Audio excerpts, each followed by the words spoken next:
Black Star Network is here.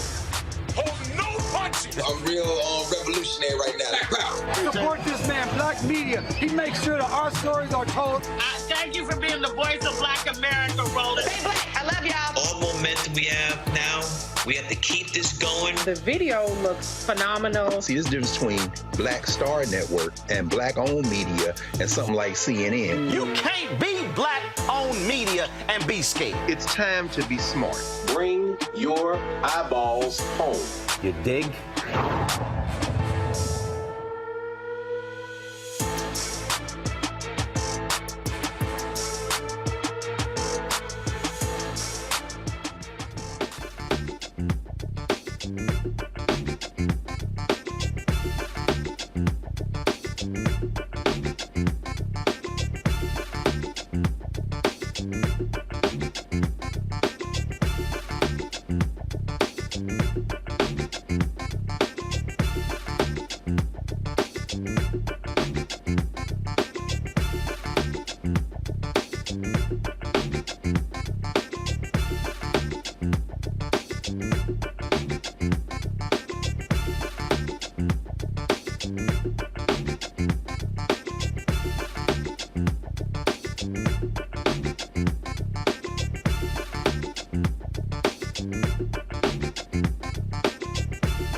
Today is Friday, November 17, 2023. Coming up on Roland Martin Unfiltered, streaming live on the Black Star Network. A judge grants a motion to Fulton County DA Fonnie Willis to stop any leaking of information regarding the trial against Donald Trump and his cohorts who tried to steal the 2020 election in Georgia.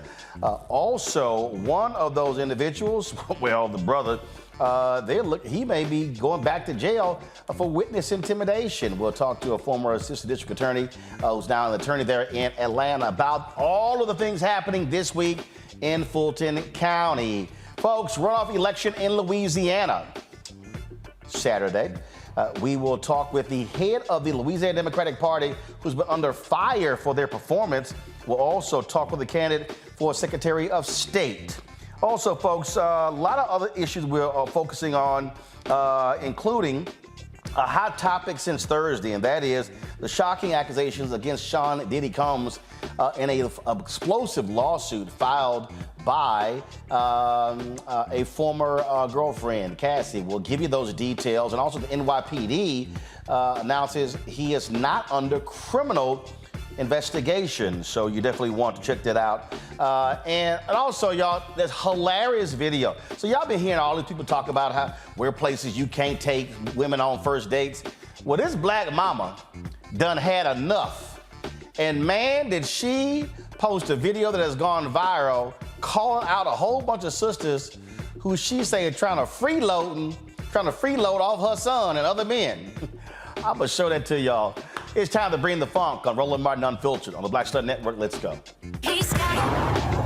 Whatever the miss, he's on it. Whatever it is, he's got the scoop, the fact, the find. And when it breaks, he's right on time and it's rolling. Best believe he's knowing. Putting it down from sports to news to politics. With entertainment just for kicks, he's rolling.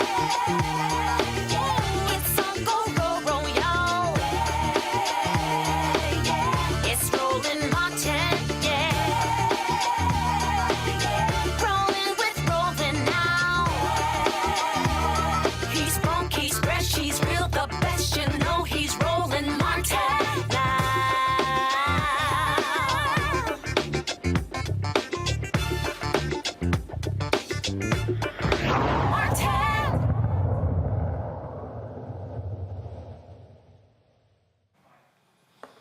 All right, folks, the Georgia judge presiding over the racketeering trial for Donald Trump and a number of others there has granted a motion from Fulton County DA Fonnie Willis when it comes to the releasing of sensitive discovery materials. Earlier this week, an attorney for one of the defendants admitted that he leaked some video from involving the case, saying it could help him and other defendants. Well, in his order, Fulton County Superior Court Judge Scott McAfee agreed with DA Fonnie Willis that a protective order was necessary to prevent the parties involved from undermining the judicial process. Now, the order comes a day after the leak of key video evidence, again, by a defense attorney for one of Trump's co-defendants. Also, folks, that's happening there, one of the Georgia 19 could head back to jail, have his bond revoked for allegedly threatening and intimidating potential witnesses in the case. Fulton County DA Fonnie Willis cited Harrison Floyd's social media posts and broadcast interviews as violations of his bond agreement not to interfere with witnesses. Willis pointed out Floyd's November 1st post that flagged Secretary of State Brad Raffensperger and his aide Gabriel Sterling, who said the Georgia election was conducted without widespread fraud. Floyd's message asked whether they should be more concerned about interfering in elections, perjury before Congress, lying to DA Fonnie Willis, or all of the above. Willis included the November 6th video distributed on the Conservative Daily podcast that discussed the guilty plea of co-defendant Jenna Ellis. Floyd said Trump was underserved by people like her, and she showed who she really is by pleading guilty. Willis also cited a November 14th post about Freeman, the Georgia election worker. The post questioned whether Freeman sounded pressured during a recording. Why would DA Fonnie Willis want to hide this from the public? Floyd, who served as a leader for the organization Black Voters for Trump, is charged with conspiracy to solicit false statements and influencing witnesses for allegedly trying to get election worker Ruby Freeman to change her version of how votes were counted at State Farm Arena on election night. He has been free on $100,000 bond. So it's been a whole lot of activity there in Fulton County this week. Joining us right now is a former assistant district attorney who is now in Atlanta, attorney in Atlanta, John Quayle Neal. Glad to have you on the show. So, been kind of busy for the DA this week, John Quayle? Yes, it has definitely been a busy week as it relates. I mean, we've got leaked evidence, we've got potential failing of following the conditions of bonds. So there's a lot in Fulton County this week. First off, let's talk about the leaking of the video. I mean, the attorney went in the court and said, yep, I did it. Right. I mean, he did. That was shocking to hear on the least that he actually would go and do that. But in this particular court, there was, at the time of the case, there was not a protective order in place. And so what a protective order does is it sort of seals evidence or so that certain evidence is not available to the public or additional individuals. However, the district attorney's office in this case, they filed for a blanket protective order in this case. However, it was never ruled upon by the court. And so at this juncture, the leaking of this evidence, which as a result consequently potentially places in danger the other co-defendants in this case, as well as witnesses. So at this point, there had to be an emergency motion filed in order to get a protective order in this case. I mean, look, clearly the people who are on the other side, those who are standing with Trump and his cohorts, they don't care about the rule of law, especially when their folks are on trial.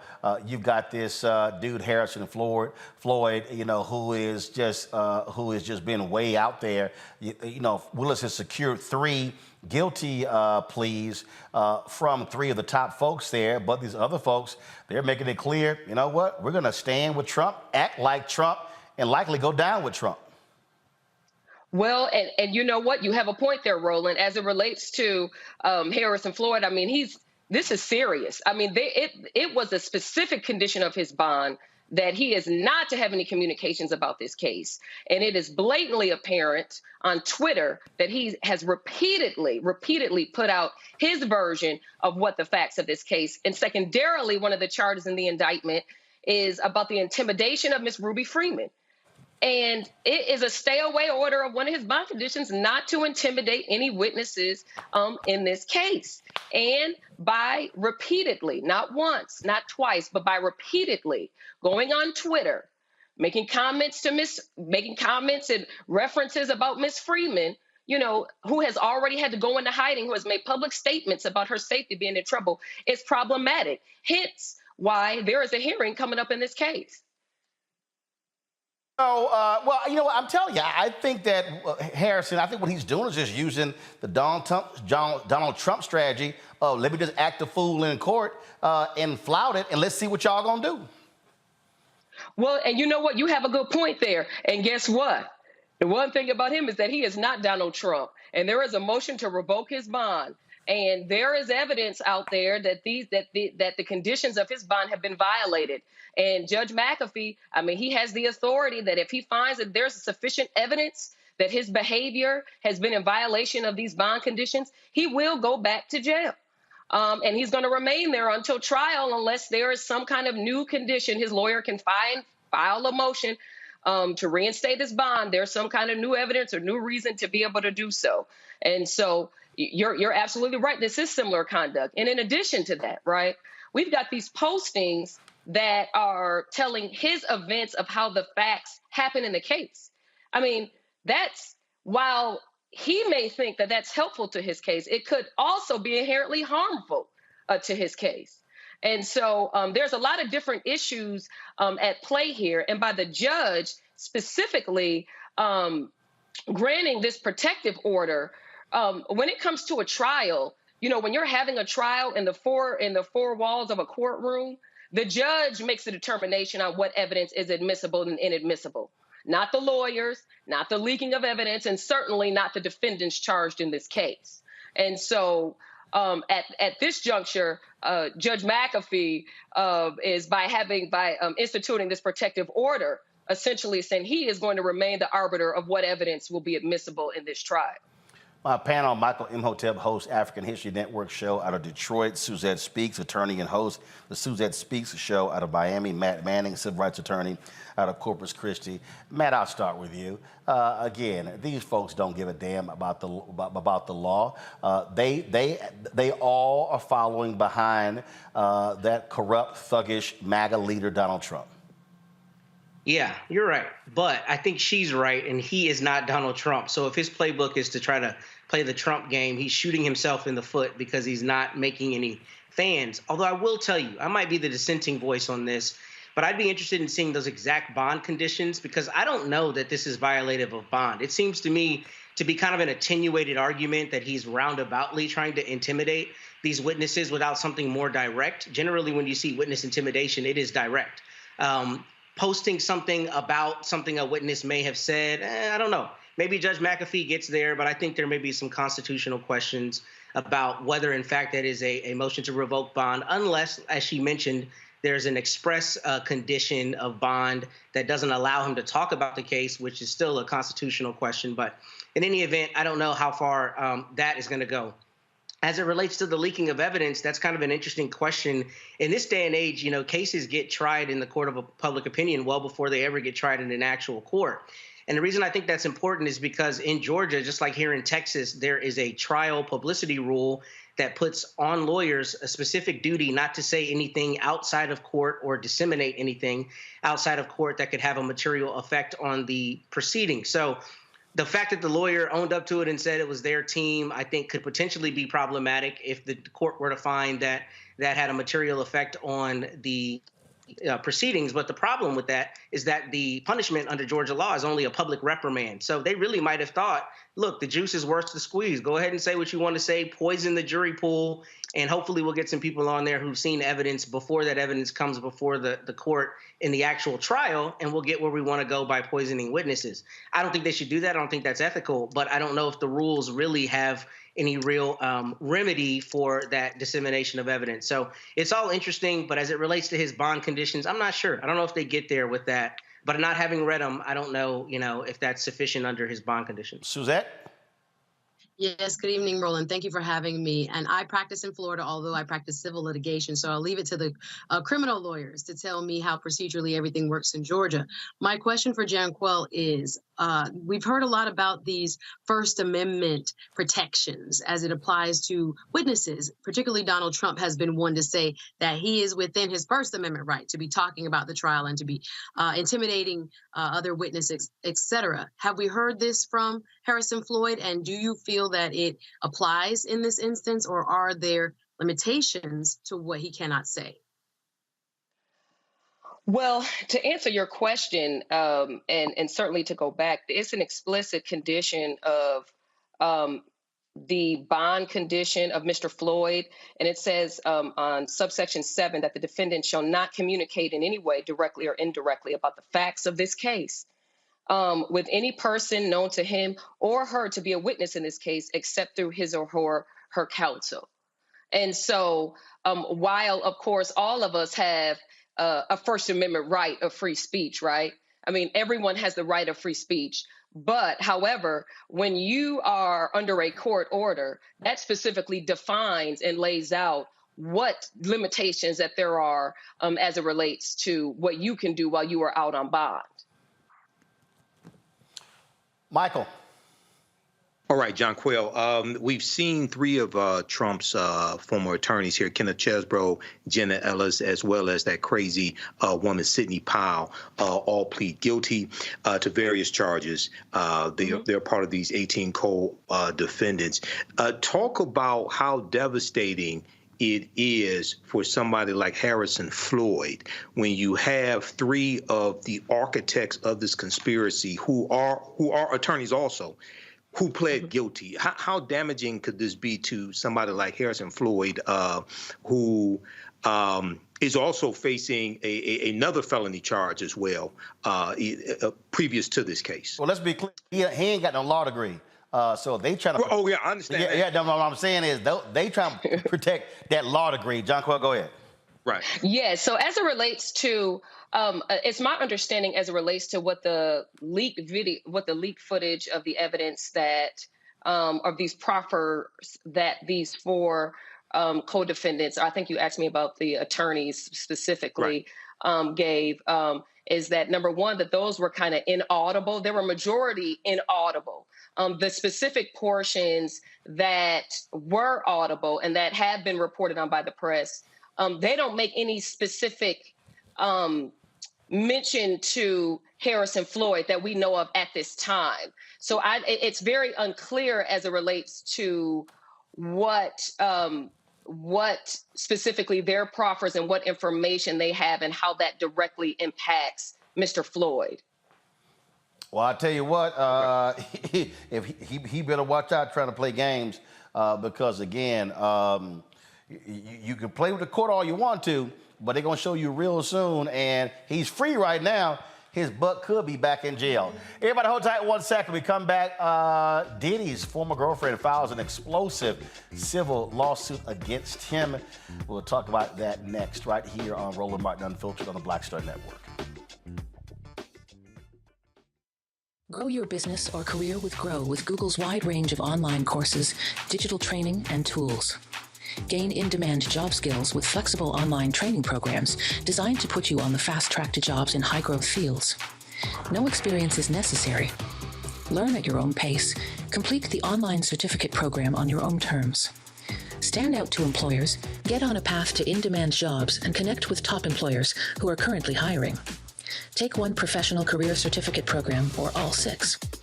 Earn a Google Career Certificate to prepare for a job in a high-growth field like data analytics, project management, UX design, cybersecurity, and more.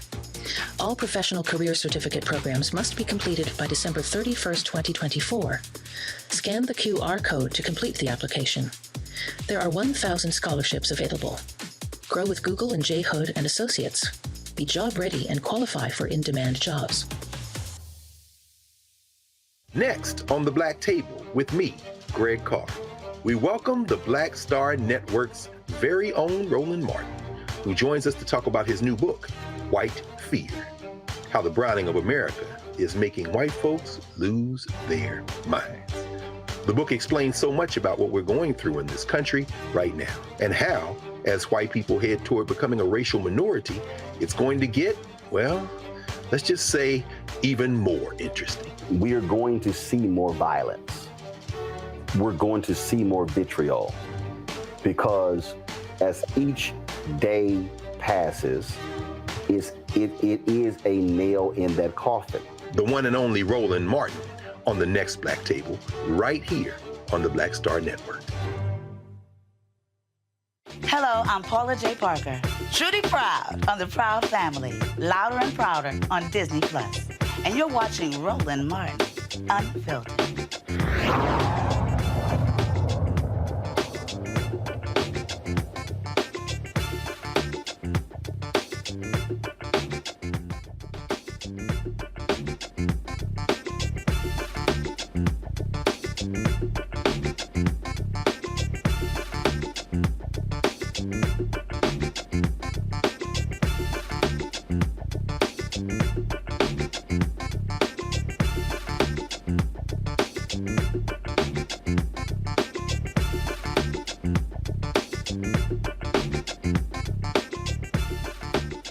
All right, folks, NYPD says Sean Diddy Combs is not under a secret criminal investigation.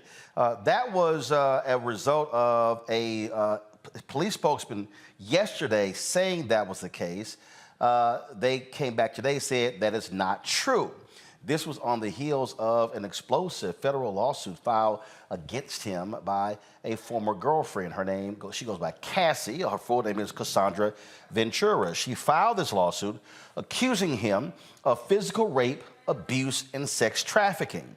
The 35-page lawsuit filed in Manhattan's Federal District Court is full of disturbing allegations. It describes Diddy blowing up a man's car, Kid Cudi, after he learned that he was romantically interested in Cassie. The suit says Combs forced her to have sex with male sex workers while he watched, masturbated, and recorded the incident.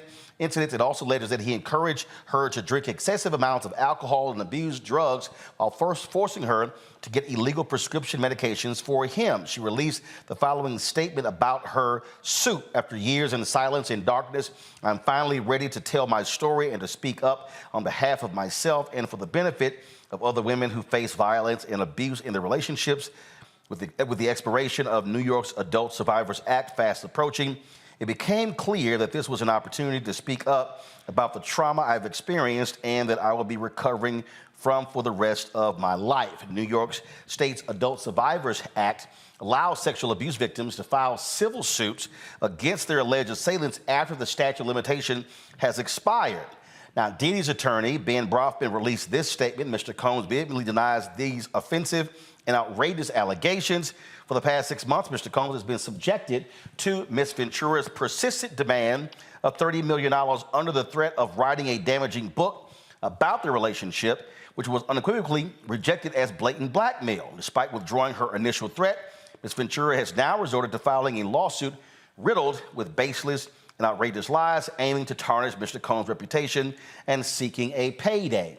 Now, her attorneys accuse and say that Diddy offered them a 8-figure settlement, but that was turned down. Jonquil, I want to start with you. It's a whole lot there. And again, for the folks out there to understand, this is a civil lawsuit. It's not criminal. And so that's a whole different matter here. But it also lowered the threshold to actually prove the allegations, correct? Now, I will start off by saying I'm a licensed attorney in Georgia. I'm not licensed in New York. But generally speaking, and certainly in Georgia, the burden of proof in Georgia for a civil case is preponderance of the evidence, whereas a criminal case is beyond a reasonable doubt. So there's a big difference between the two. Matt, when this dropped, the New York Times dropped this story, and man, it exploded all across social media.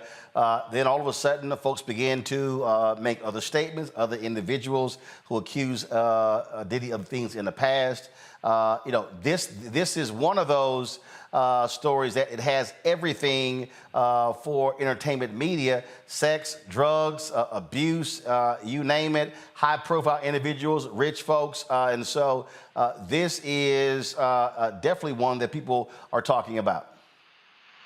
Yeah, it is. And it's tough. Kind of hearkening back to my comment earlier, what we're finding is cases these days are prosecuted in the court of public opinion, especially when it's somebody like a music mogul, Diddy, and somebody who's an artist, a well-known artist like Cassie. I'll say this is a difficult, thing to truly analyze because at the outset, he's not being prosecuted criminally, as you mentioned, but, our legal system is predicated on the idea of innocence until you're proven guilty. This is not a criminal case, but the same principle, right? The lawsuit hasn't been proven yet. So right now, these are merely allegations. However, we also know that there is a lot of abuse that happens in the shadows and that victims and survivors have to be supported because a lot of times things don't get reported. And when they have the courage to report it, we should support them where the allegations are proven. But right now where we are is we merely have allegations that haven't been proven yet. And I think people are interested in these allegations, not only because of who's involved, but because of the subject matter. But I think we have to give them the gravitas that's necessary. These are very serious allegations. And if these things happened, then she was subject to just intolerable abuse, and he should absolutely be held accountable. However, he does have the right, essentially, even in a civil suit, to not be presumed guilty until it's proven. So I think we'll have to wait until what the evidence shows. But I will say, what is strange to me about all of these cases that we discuss is that every one of my clients gets an admonition day one. You don't say a single word anywhere without me about anything at any time. So it is interesting to me that there are this many statements, oftentimes from the parties themselves, because that to me is dangerous if you are in the midst of litigation. Suzette, it was interesting looking at a lot of these different comments. I saw some people who are saying that, oh, this is a money grab. Well, first of all, when you file a civil lawsuit, there are economic pieces to this. This is also one of those stories historically that rarely gets to the point of filing an actual lawsuit, because typically folks want things like this settled out of court. Absolutely. I think even the existence of the Survivors Act shows the change of attitudes when it comes to victims or alleged victims of sexual assault or abuse.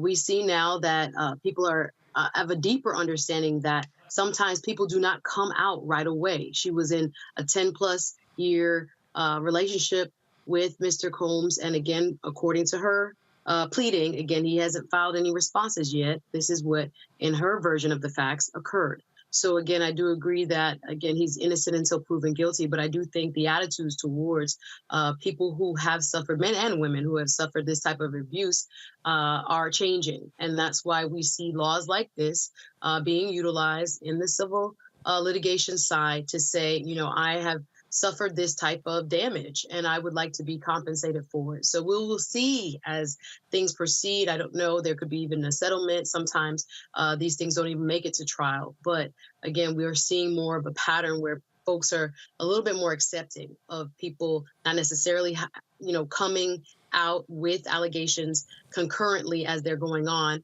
and people understanding a little bit more about why a person would still appear on a red carpet or go to an award show or do all these things while still purportedly being involved in such an abusive relationship. But yes, the allegations are scathing. The damage has already been done, I would say, to his reputation. I think it'll be a very tall order to try to recover some of that ground in the court of public opinion. But we have to wait and see what evidence is presented. Michael, this lawsuit comes, a couple of weeks after L.A. Reid was hit with a lawsuit by former music exec Drew Dixon.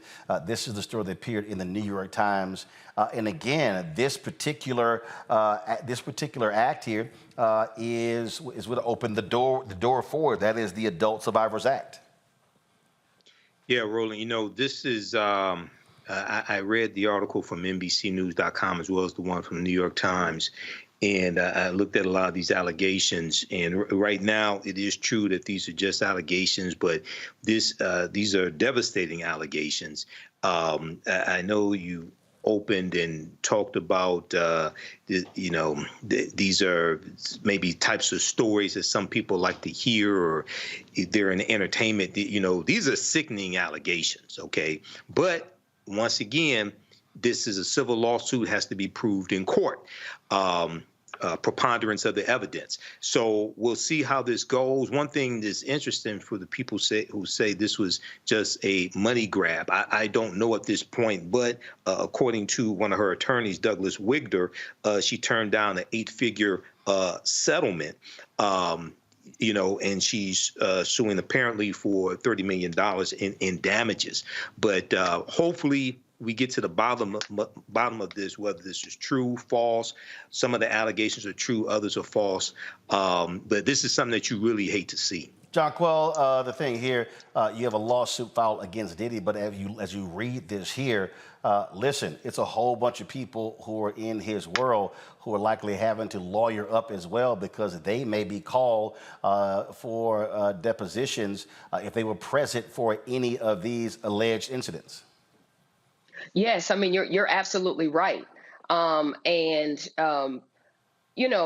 With this specific case, kind of what some of my colleagues have also said on the show tonight is that, what we have in Cassie's case is called a delayed disclosure. And those are extraordinarily common. During my time as a special victims unit prosecutor at the DA's office, where I prosecuted solely rape cases and crimes against women and children, majority of those cases were delayed disclosures. And sometimes some victims don't disclose, some disclose right away, and then some don't disclose for years, right?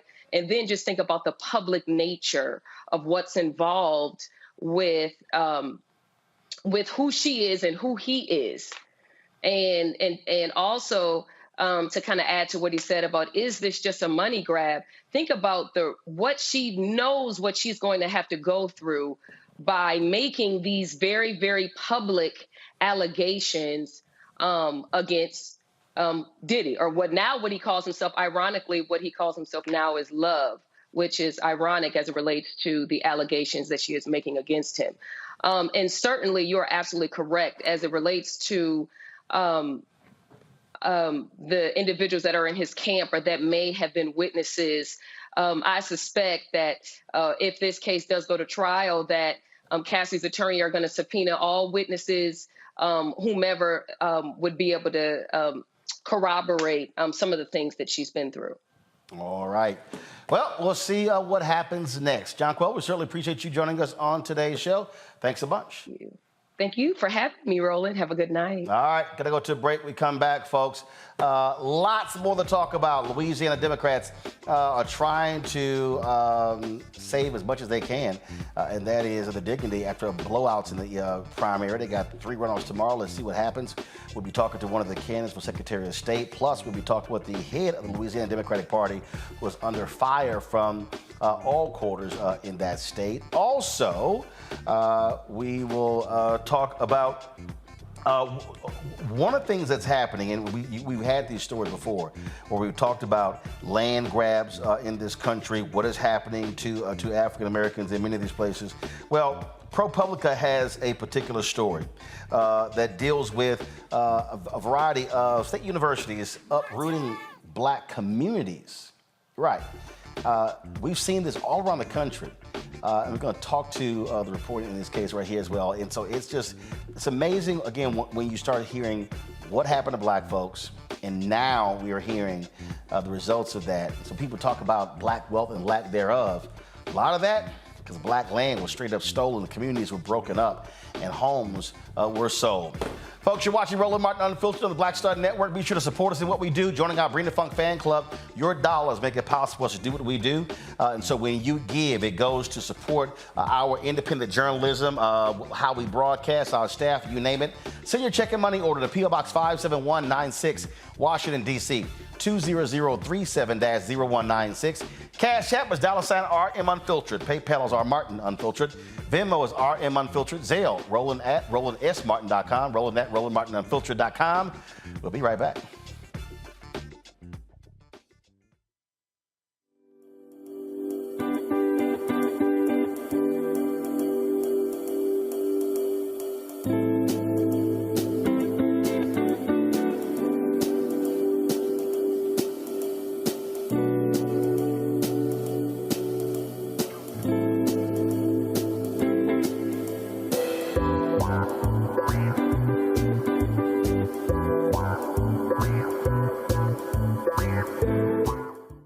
Next on the Black Table, with me, Greg Carr, working under the constant threat of violence. Nearly 50 bomb threats over dozens of HBCU campuses. In 2022, we'll talk to our HBCU Master Teacher Roundtable about the stress, the strain, the frustrating lack of answers, and real community-grounded solutions to the threat of violence we face at HBCUs today.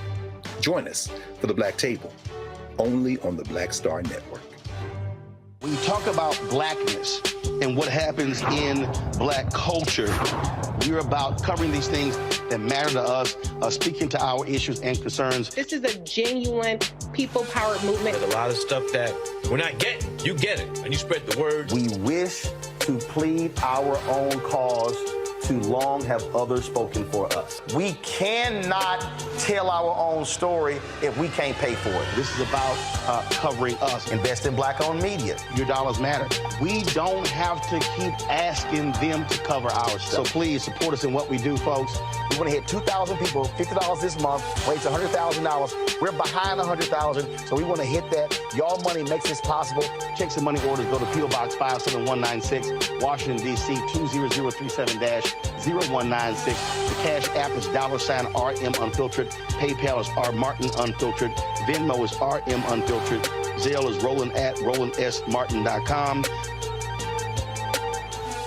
Hi, I am Tommy Davidson. I play Oscar on Proud Family, Louder and Prouder. I don't play Sammy, but I could. Or I don't play Obama, but I could. I don't do Stallone, but I could do all that. And I am here with Roland Martin on Unfiltered.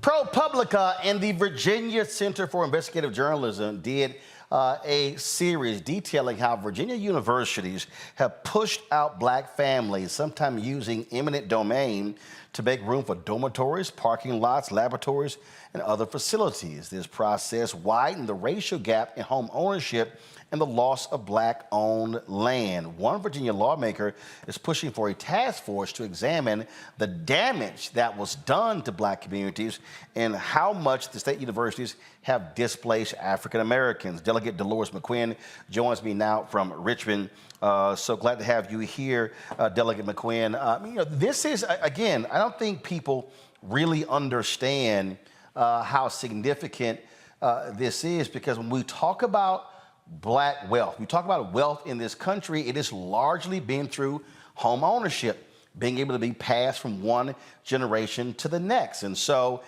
when you talk about eminent domain, you're not necessarily getting fair market value for that particular land, and you don't have the ability for it to see it to grow and prosper, build up equity, and not be able to pass on. Mm-hmm.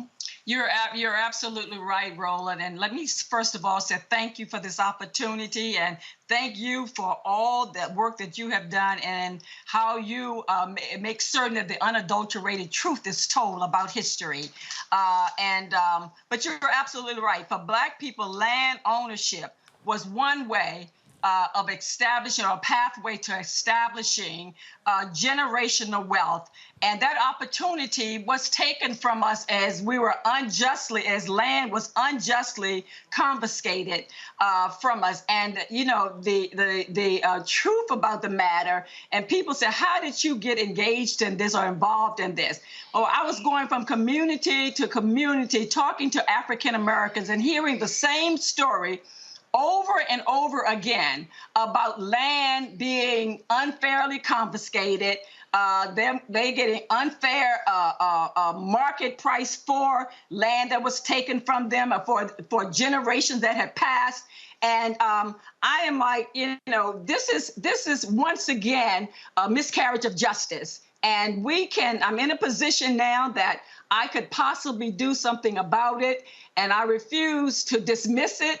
My intention is to continue this conversation. I want to thank those who have brought it to the forefront, and I want to help by certainly putting in legislation to create the task force to look at this particular issue and to see how widespread it is.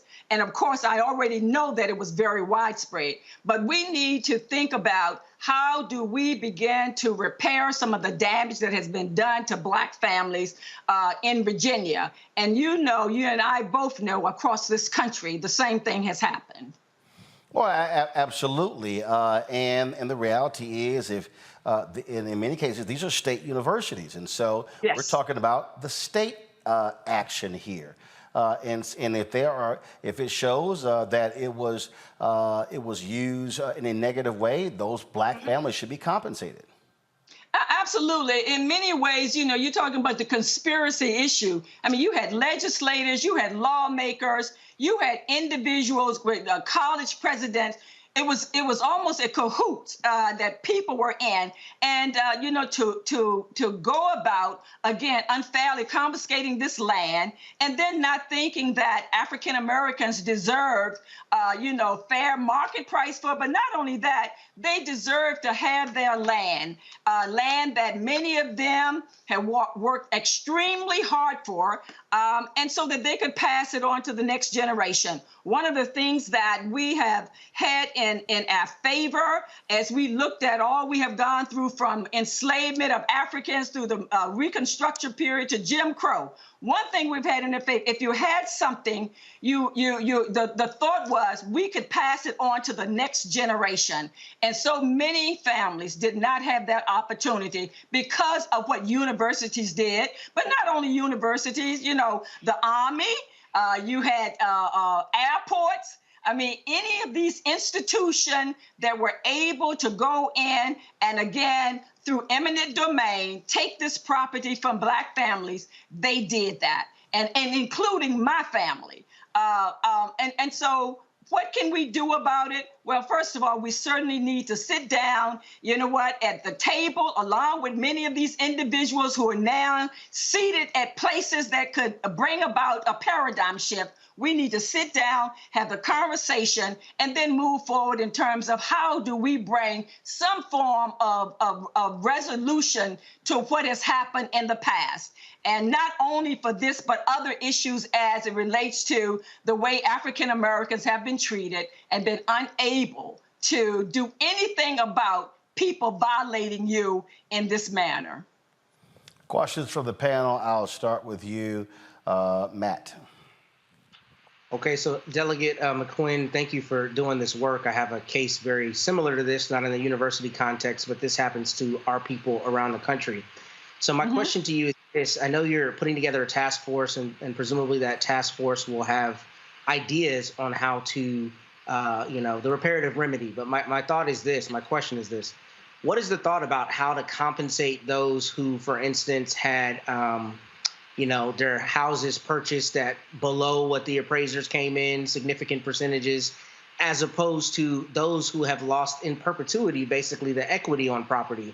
Because it seems like the difficult thing here is going to be how to figure out how to repair exactly what happened in the past and then the inestimable effects of that going forward. So what thoughts about how the task force may be advised on how to develop a reparative remedy here? Because it seems to be difficult depending on the time and how you frame it. Yeah, you know what, you're absolutely right. We know that it's going to be a challenge looking at this, and again, seeing how do you bring restoration, how do you repair or reparation.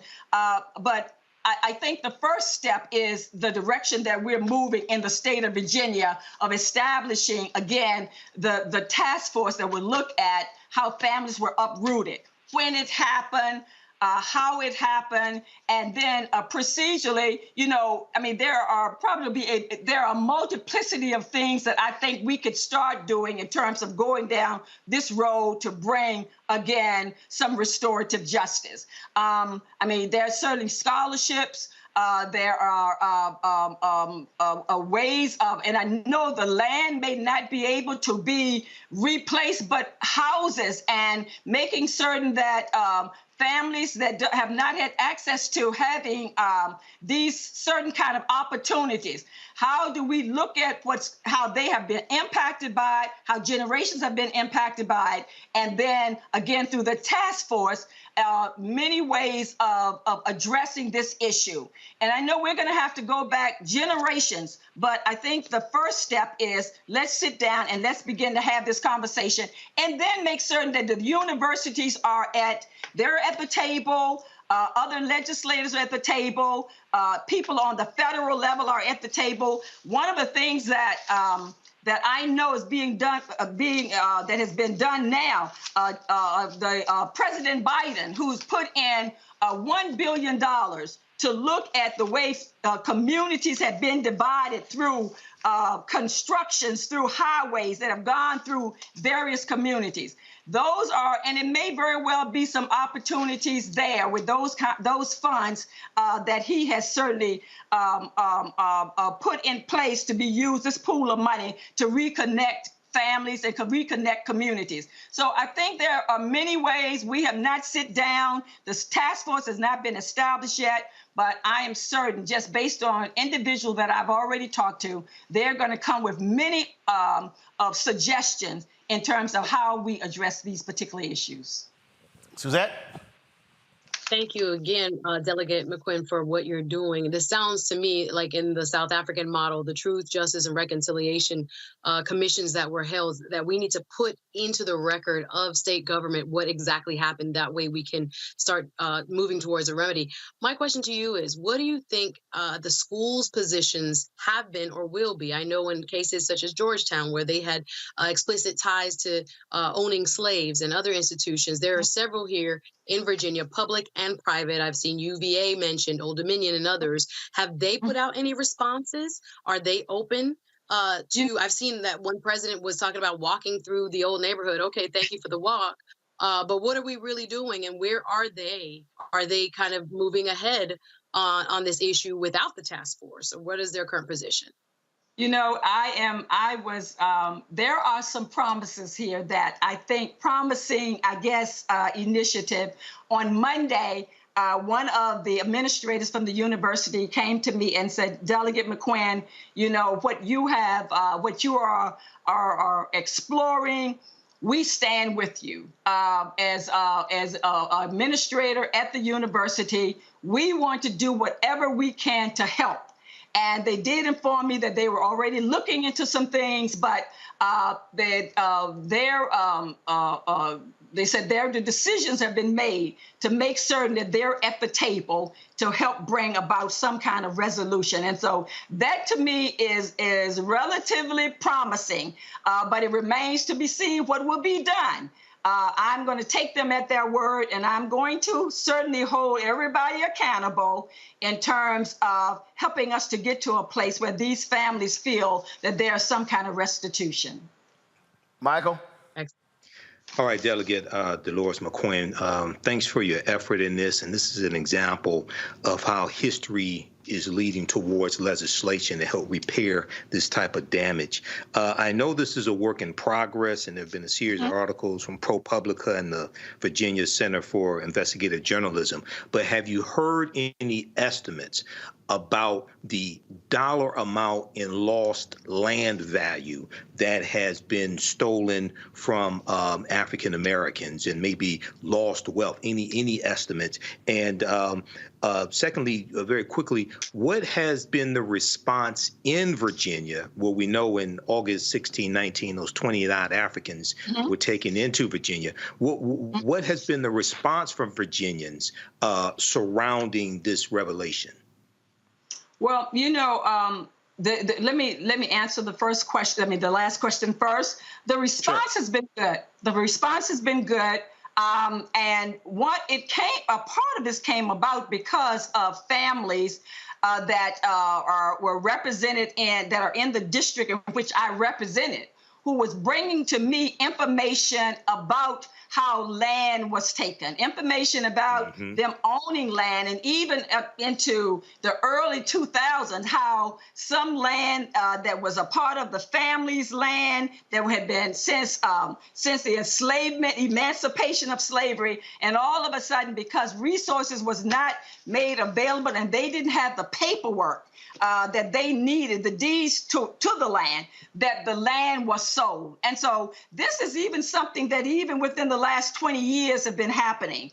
And there, you know, many folks have called. They are happy and excited about what we're doing, and they're waiting in anticipation, first of all, to tell their story, but also to make certain that they support these efforts. And we're going to need support from the community about this, for this. But I think that in Virginia, many communities are ready and they're willing to step up into the plate and to share what they can in terms of what has happened. One of the other things that I have done as it relates to this, that was in 2020, a commission was created to look at slavery, the issue of slavery, and the present day impact on African American communities and African Americans, whether it was economically, in housing, in education, every aspect of our lives. And a report will come out actually in January. So this is some ongoing work.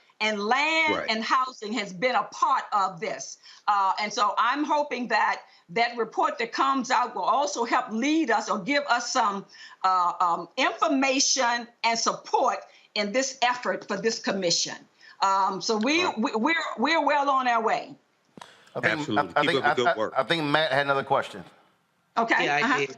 Thank you, Delegate McQuinn. Outside of the task force, do you have any plans to make any maybe legislative amendments to Virginia's process of eminent domain? Because the reason I ask that is a lot of times this is done obviously through eminent domain, and eminent domain just requires you show a government purpose. And most often the government is not able to show that purpose here, the public universities, but the land is nonetheless lost. So what, if any, plans do you have to legislatively affect it with a change to eminent domain that may be more protective to disadvantaged, marginalized groups, anything to that effect? I have not.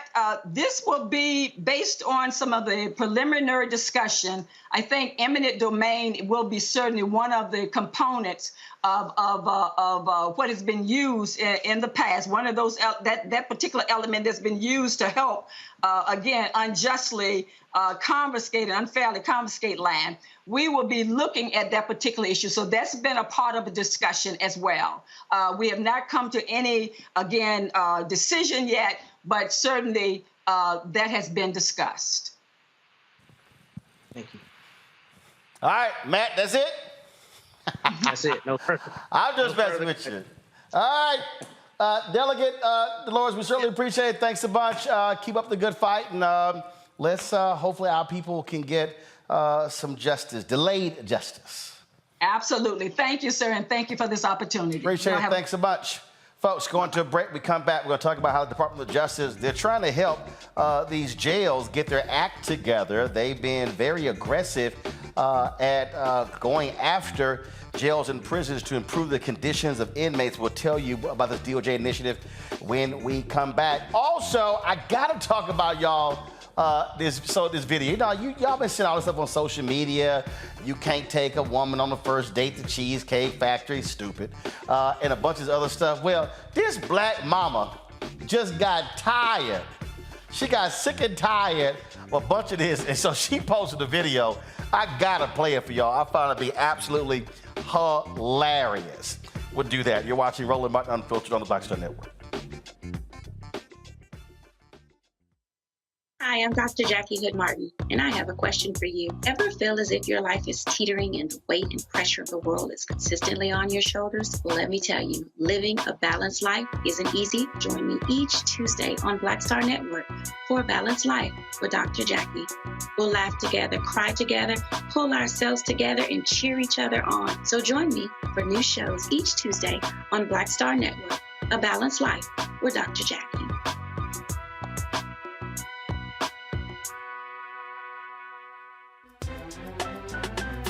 I'm Faraji Muhammad, live from LA. And this is The Culture. The Culture is a two-way conversation. You and me. We talk about the stories, politics, the good, the bad, and the downright ugly. So join our community every day at 3 p.m. Eastern and let your voice be heard. Hey, we're all in this together. So let's talk about it and see what kind of trouble we can get into. It's The Culture, weekdays at 3, only on the Black Star Network. On the next Get Wealthy with me, Deborah Owens, America's Wealth Coach, inflation is on the rise. Interest rates are high. Can you still thrive during these uncertain times? On the next Get Wealthy, you're gonna meet a woman who's done just that, living proof of what you need to do to flourish during these uncertain times. These are times where you take advantage of what's going on. This is how people get rich or richer. That's right here on Get Wealthy, only on Black Star Network. Hi, I'm Jo Marie Payton, voice of Sugar Mama on Disney's Louder and Prouder, Disney Plus. And I'm with Roland Martin on Unfiltered.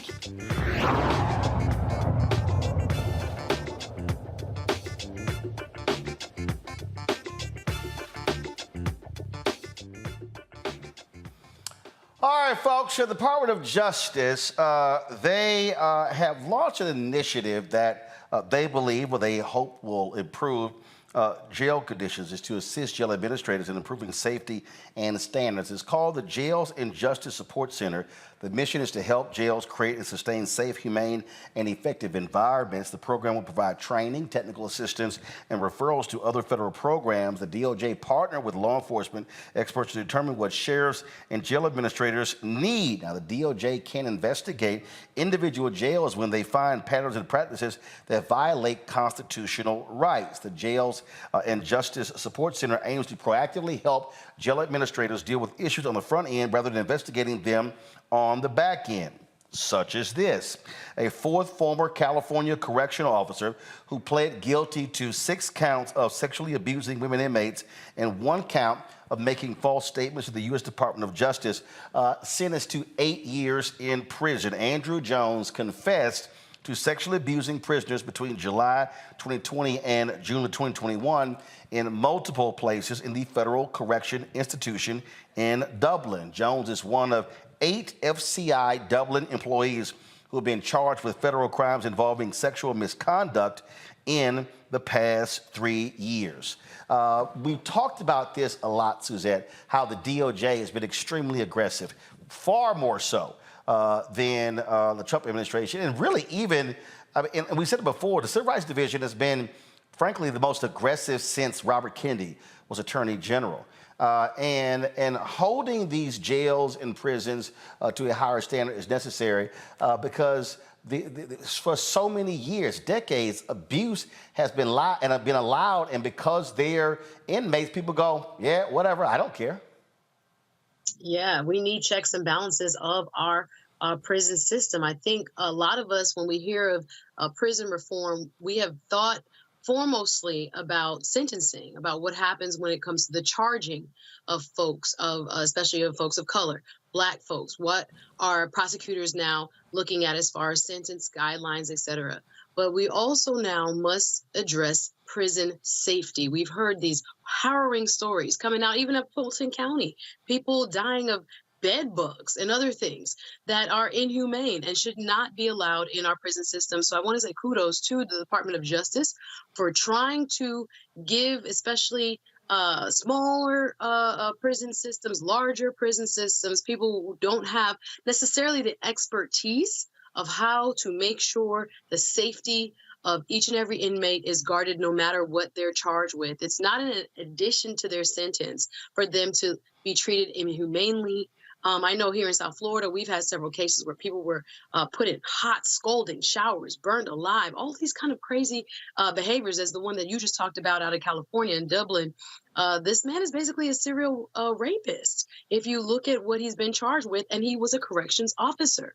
So because we do not have a federal framework from which all of our prisons across the country have to adhere to a certain standard, the Department of Justice is doing what it can to help be a resource. They're saying that this new entity will be a preventative resource. Of course, they do have the authority to go in and investigate when there are complaints at various facilities across our country. But yeah, we have to look at this as a real issue. And if we don't have federal legislation, kudos to the Department of Justice for doing what it can to be a resource to our jails and prisons across this country.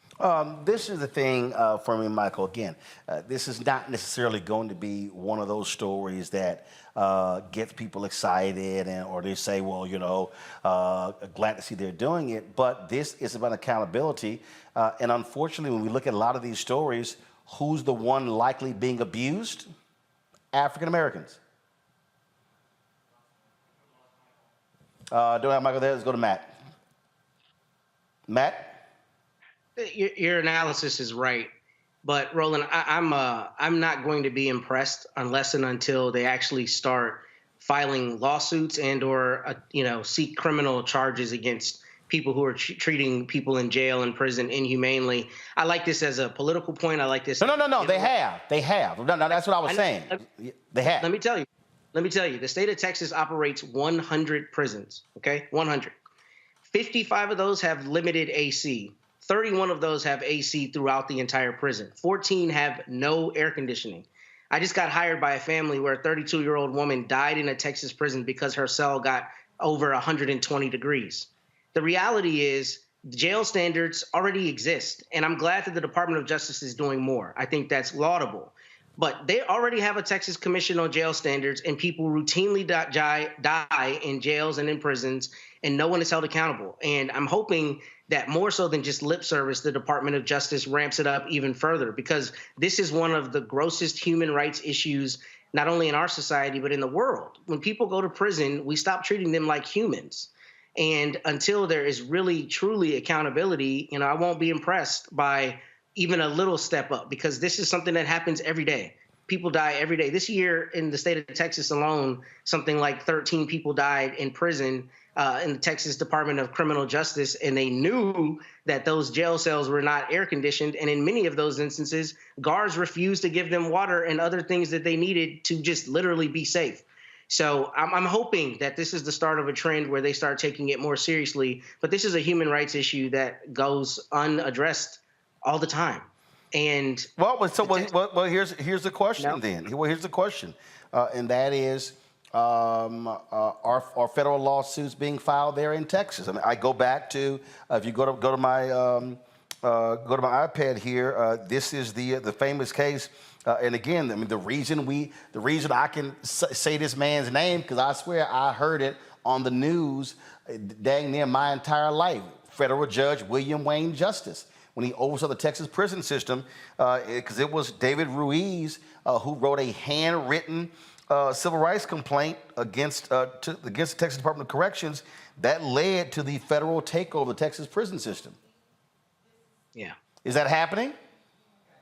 That is the exception to the rule. The actual rule is most generally applied where I file a lawsuit and the county or the state, files a 12B6 motion to try to pour me out saying I didn't file my claim correctly. And the vast majority of those cases get thrown out. It is climbing Mount Everest to vindicate your civil rights, especially in the Fifth Circuit. And while I like those outliers, that's an aberration. The truth is, most of the time something happens to someone in prison or in jail, it is extremely difficult to vindicate those rights. And that's not to say the Department of Justice does not play a very important role. I'm glad that they're doing more than is customarily done. But we are not being honest with ourselves if we act like there is accountability to what happens to prisoners in jails and in prisons. In prisons, it's considerably worse, because in jail, at least, you have your 14th Amendment rights. They're concerned. Maybe you're not convicted. But once you're a convicted prisoner, society doesn't care about you, including the very commissions that exist to make sure you're safe. So hopefully there will be a measurable change following this, and DOJ will really put the pedal to the metal on this. All right, folks, hold tight 1 second. Going to a break. We come back. Our Black and Missing of the day. And I got to play this video, y'all, of this black mama just going off over all these take me to the expensive dating joints. So we're going to talk about that and some other news of the day. Don't forget to support us in what we do. Joining our Brina Funk fan club. Senior check and money order to P.O. Box 57196, Washington, D.C. 20037-0196. Cash App, $RM Unfiltered. PayPal, R Martin Unfiltered. Venmo is RM Unfiltered. Zelle, Roland at RolandSMartin.com. Roland at RolandMartinUnfiltered.com. And be sure to get a copy of my book, White Fear, How the Browning of America is Making White Folks Lose Their Minds. Back in a moment.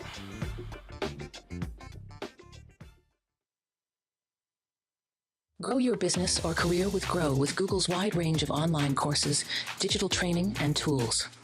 Gain in-demand job skills with flexible online training programs designed to put you on the fast track to jobs in high-growth fields. No experience is necessary. Learn at your own pace. Complete the online certificate program on your own terms. Stand out to employers, get on a path to in-demand jobs, and connect with top employers who are currently hiring. Take one professional career certificate program or all 6. Earn a Google Career Certificate to prepare for a job in a high-growth field like data analytics, project management, UX design, cybersecurity, and more. All professional career certificate programs must be completed by December 31st, 2024. Scan the QR code to complete the application. There are 1,000 scholarships available. Grow with Google and J. Hood and Associates. Be job ready and qualify for in-demand jobs. Hatred on the streets, a horrific scene, a white nationalist rally that descended into deadly violence. You will not people are losing their damn minds. As an angry pro-Trump mob storms the U.S. Capitol, we're about to see the rise of what I call white minority resistance. We have seen white folks in this country who simply cannot tolerate black folks voting. I think what we're seeing is the inevitable result of violent denial. This is part of American history. Every time that people of color have made progress, whether real or symbolic, there has been what Carol Anderson at Emory University calls white rage as a backlash. This is the rise of the Proud Boys and the Boogaloo Boys. America, there's going to be more of this. Here's all the Proud Boys, guys. This country is getting increasingly racist in its behaviors and its attitudes because of the fear of white people. The fear that they're taking our jobs, they're taking our resources, they're taking our women. This is white fear.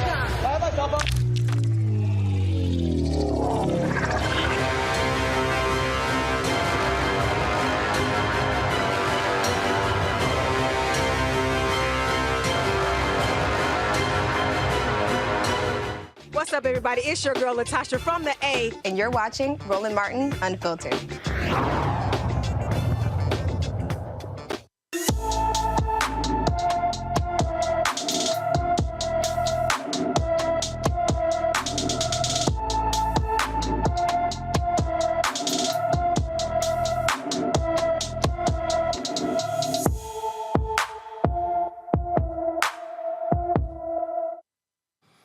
All right, folks, our Black and Missing for the day. Of course, this is a segment that we always focus on because it gets not enough attention from mainstream media. Isaac Price was last seen at the Hartsfield-Jackson Atlanta International Airport on November 11th. The 31-year-old is 5 feet 6 inches tall, weighs 161 pounds, with black hair and brown eyes. Isaac is diagnosed with schizophrenia and has been without his medication for the last few days. Anyone with information about Isaac Price is urged to call the Atlanta Police Department at 404-546-4235, 404-546-4235. Folks, in about 12 hours, Louisiana voters begin voting in several statewide runoff races, one closely watched race between Nancy Landry and Gwen Collins Greenup to be Secretary of State. Now, this is not the first time that Greenup has run for this office. Also, keep in mind, Secretary of State is crucially important when we start talking about our elections. She joins us right now. I'm glad to have you here. Gwen, how's it going? It's going great. Thank you for having me. All right, so you're in this runoff. It is Democrats did not do well in the primary. What are you hoping happens? Because again, we had Gary Chambers on the other day, and I tell you, the black early vote numbers are horrible. It was horrible, Roland. I think that voter apathy here in Louisiana all around, regardless of race or party, is really low. And that's one of the reasons that I ran. The first time I ran in 2018 is because Louisiana had nearly 3 million registered voters with less than 15% participating in most elections. And our low voter turnout rates allow about 450,000 people to make decisions for 4.6 million Louisianians. And that should concern anyone, regardless of race or party. And that's why I ran, and that's why I'm running again. As I said, Secretary of State is critically important when we talk about elections. 2024 is the election year, and we've seen a lot of these MAGA Republicans want to take over this position so they can control the election process. Absolutely. What we have now is Louisiana is facing not only a trifecta, but a trifecta. The Republicans have seized control of our legislature, and if the Secretary of State's position goes untouched into the Republican Party, they will have seized total control of our Louisiana state offices. And I just can't let that happen. Roland, I have built the infrastructure over the past 5 years. I knew what was at stake in 2018. We saw it with Stacey Abrams' race. And then in 2019, I ran again because I saw this coming. And now everyone can see it. And I think that we have to act now. We have another opportunity. We have to get someone in that office that will protect every eligible Louisiana citizen's right to vote. And I'm that person. Critical areas, where are the places outside of New Orleans where you really need a strong turnout? Roland, I need it from everywhere. I've ran this race before. The last time I ran, I got in the runoff and I earned 601,126 votes. I got 41% the first and the second time that I ran. First time was a special election. This time, this is the main event. This is serious business. We have a second majority Black congressional district at stake. And when I'm elected in that office, I'll be in the position to concede that we deserve that district. And as an accountant and an attorney, I will get the job done. I will concede and settle that suit so we can get that congressional district before the 2024 race. But I will need votes from Shreveport, Monroe, Lafayette area, from Alexandria area, as well as Mandeville. These are all of our large regions, Jefferson Parish, which is Metairie area. So we need the votes from all over. But more importantly, Roland, I'm the only candidate, the only Democratic candidate other than our governor that has actually pulled votes from rural areas. I was born and raised in a rural parish. I live in Baton Rouge, which is a metropolitan city area, the state capital. And I've built relationships around the state, and I have law offices throughout the state. And that has given me the infrastructure that I need to run a statewide campaign. And we've mounted a good campaign, and now we're trying to close it out and get the win on tomorrow. All right, then. Well, look, certainly good luck.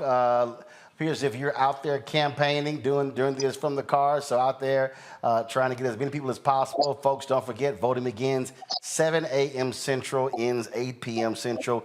Be sure to tell your friends and family if you're in Louisiana to get out there and use their power. And I always say, if you don't vote, shut the hell up. Absolutely, Roland. Gwen, thanks a lot. Thank you for having me. All right, then. I tell you, Suzette, when I hear those numbers, I mean, there's nothing that ticks me off when I hear just those porous numbers. And people love to talk about what we need, what needs to happen, what they should be doing. But those who show up, they're the ones who are deciding who the leaders are. Absolutely. When I'm looking at some of these numbers, Louisiana, we got to get to it. It's tomorrow. Looking at some of the early voting returns just from a few weeks ago when the governor was at the top of the ticket, we're looking at currently 260,000-ish votes cast in early voting, which is only about 25% of the total electorate, those that are registered to vote. And we're looking at a half decrease from just a few weeks ago. Like half as many people voted early. So we have a lot of people still to get out there. And so there are a lot of voices that we need heard. And as you stated yesterday so eloquently on your show, Roland, there's so many decisions right now that we can't afford to just be on the sideline and hoping and praying and saying that we are going to penalize a certain party, therefore not do anything, because the ball keeps rolling. Power is still in the hands of others who don't have our interests at heart. So they're continuing to make the rules. They're continuing to set the agenda. And again, we are oftentimes not included in that agenda. I just was on Faraji's show, Faraji Muhammad, on the culture. We were talking about Jeff Landry, who is the governor-elect, who is talking about withholding funding from protecting the city of New Orleans from saltwater intrusion until he sees some stronger measures passed against women who were seeking services for termination of pregnancy. Now, this is beyond his scope in terms of what a governor should be doing, but we're seeing all of these very radical and extreme views by folks who are now elected because of the low turnout, right? And again, as you said, a very, very small portion of total citizens there in Louisiana are making the decisions for everyone. So we really have to take that to heart, guys. Tomorrow, when you get out and vote, Baton Rouge, New Orleans, all over, there are a lot of votes left to be cast. And again, she will be a counterweight to Jeff Landry as governor-elect. So we need folks to be responsive and to cast their ballots. Michael. You know, Roland, we've talked about Louisiana the past few weeks. We had Omari Hossain on, as well as Gary Chambers.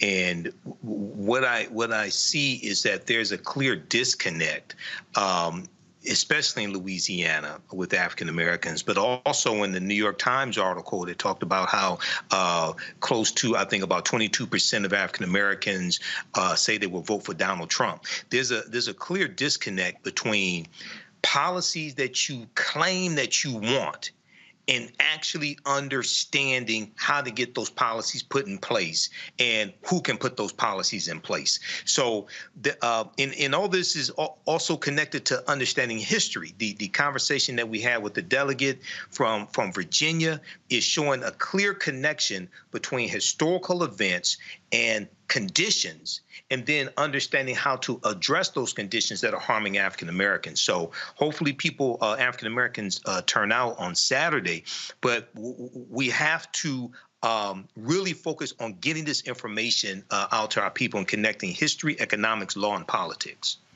You know, Matt, look, we talked about this in Texas. 75% of voters 30 and under didn't even vote in 2022. So it's when I hear young folks, you know, complain about this, that, and the other, again, 75%. I mean, the reality is this here.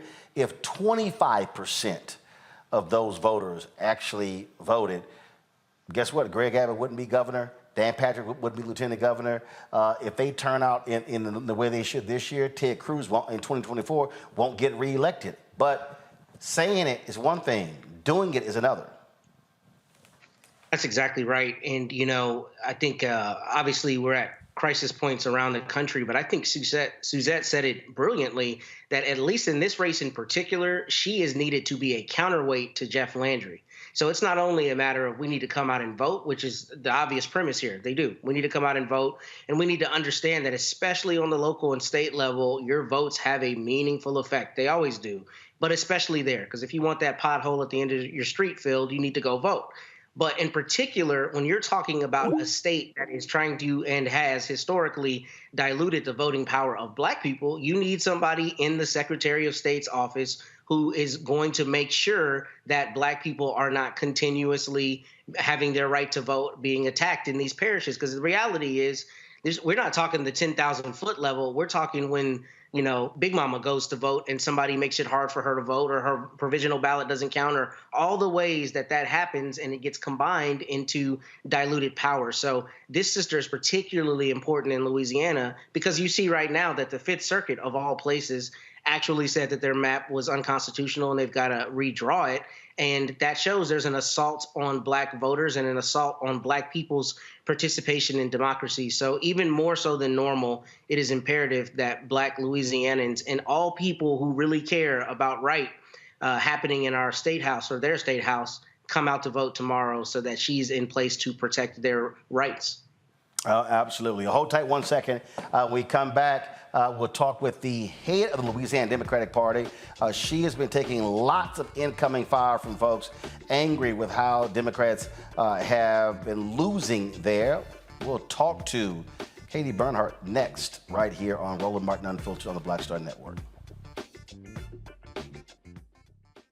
I'm Dee Barnes, and this week on The Frequency, we talk about school to prison pipeline, book bans, and representing for women's rights. The group Moms Rising handles all of this. So join me in this conversation with my guest, Monifa Bendelli. This is white backlash. This is white fear that happens every time Black people in the United States help to walk the United States forward towards what is written on the paper. Right here on The Frequency on the Black Star Network.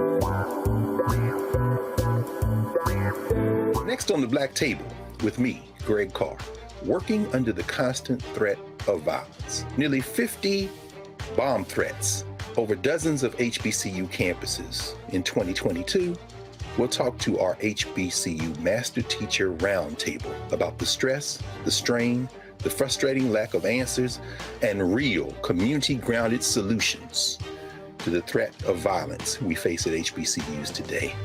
Join us for The Black Table, only on the Black Star Network. Hi, I'm Dr. Jackie Hood Martin, and I have a question for you. Ever feel as if your life is teetering and the weight and pressure of the world is consistently on your shoulders? Well, let me tell you, living a balanced life isn't easy. Join me each Tuesday on Black Star Network for a Balanced Life with Dr. Jackie. We'll laugh together, cry together, pull ourselves together, and cheer each other on. So join me for new shows each Tuesday on Black Star Network, A Balanced Life with Dr. Jackie.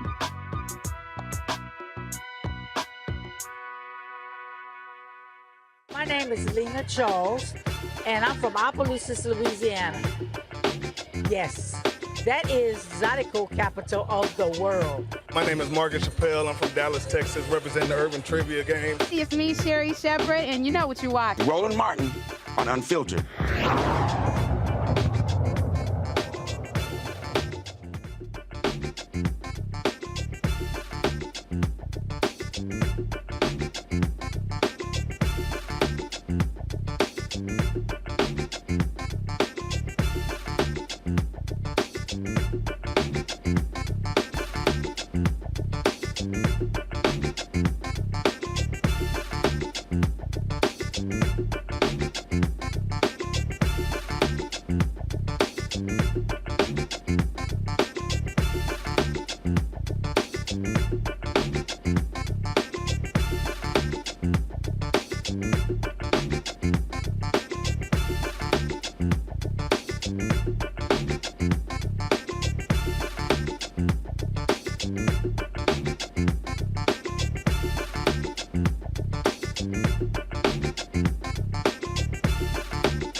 It's been a tough election year for Louisiana Democrats. Governor John Bel Edwards, who's a Democrat, term limited, he could not run. Jeff Landry, MAGA Republican, he won. Many thought that race was going to go to a runoff. It did not. He won the majority of votes in that particular jungle primary. Republicans also will have a supermajority in the House and the Senate. They're winning all across the state. There have been a lot of cries for my next guest to resign. Katie Bernhardt heads the Louisiana Democratic Party. Glad to have you here. You've got 3 critical races tomorrow. We just had one of your candidates on for Secretary of State. We had your Treasurer candidate on yesterday. What in the world, what is going on in a state where you have the second largest concentration of black folks in the country? You can't get them to come out and vote. What's going on with your party? Well, one, we have a lot of voter apathy this year, and it's been very indicative in the number of people we've seen coming out to vote. A big part of that is lack of investment in our field operations and our GOTV efforts. We have to up that, but we also have to tell people that it is each of our responsibility to get people out to vote. All of us need to come together and work to get voters out across the state. I wish I could say it was a simple problem and a simple solution, but money does help. There has been a shortage of funding for our candidates this cycle. I'm very proud that we fielded a statewide slate of candidates, but we also have to all come together to work hard to get our candidates out. And that has been a real struggle this year. In particular, I'll say when we had John Bel Edwards on the ticket, we had about $9.8 million come through the party for GOTV efforts, and we've had less than $1 million this cycle contributed by those statewide candidates, which is, I think, a big part of us not having the turnout that we need to see. Although turnout across the board has been very low and troublesome. But you're the party chair. Did you not see this was coming? If you're tracking fundraising from the end of the 2022 midterm elections up to present day was the signal being blared? I mean, you've got a Democrat who's in the White House. You've got Democrats who control the United States Senate. You've got Cedric Richmond, who is a critical advisor to the president. You've got Congressman Troy Carter, who's on your executive committee. So what happened here? Everyone knew John Bel Edwards couldn't run again. And also, what did he do? A lot of energy was spent by Democrats to target a fellow Democrat in the New Orleans area. So what were your Democrats doing, and who was saying, hey, we're going to need money if we're going to try to win and keep Republicans from completely controlling the state? Well, that's a multi-part question there. Obviously, we have wonderful leadership within our party. I think we're very fortunate to have our senior advisor to the DNC and Cedric Richmond, Congressman Carter, representing us on the federal level. I'm very proud of the work they do and their contributions to our party. I think that it was a complicated election year. I think that we had Sean Wilson at the top of the ticket, who is clearly a very, very qualified candidate for governor. But the funding from within state was just simply not going to be there in the primary. Even John Bel Edwards struggled in state in his primary elections.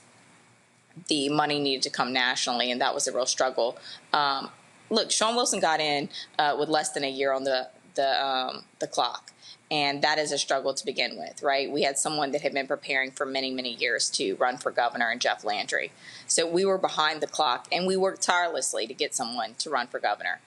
It was not an easy lift. It was not an easy lift to get people to run statewide in the conditions that we have in Louisiana right now. But I'm grateful that the people that stepped up to run did run, and they're working hard across the state. We do need people to contribute to our statewide candidates. I'm confused. If everyone knew that John Bel Edwards couldn't run again, so you had 4 years to find somebody, why was it so hard to find somebody to run for the #1 office in the state? I mean, I think there's a lot of reasons for that, right? One, it's a difficult job. Also, the fact that we also tend to go back and forth. We go Republican, Democrat. And people did not want to run in the race that we had with Jeff Landry running for many years with a whole lot of money. He was very well equipped for this and very well prepared for this. We were behind on that before we ever got started, and we knew it. But we did have Sean Wilson step up, and like I said, I'm very, very grateful he did. He was a tremendously qualified candidate, definitely had the best resume of the bunch, and would have been a great administrator for the state.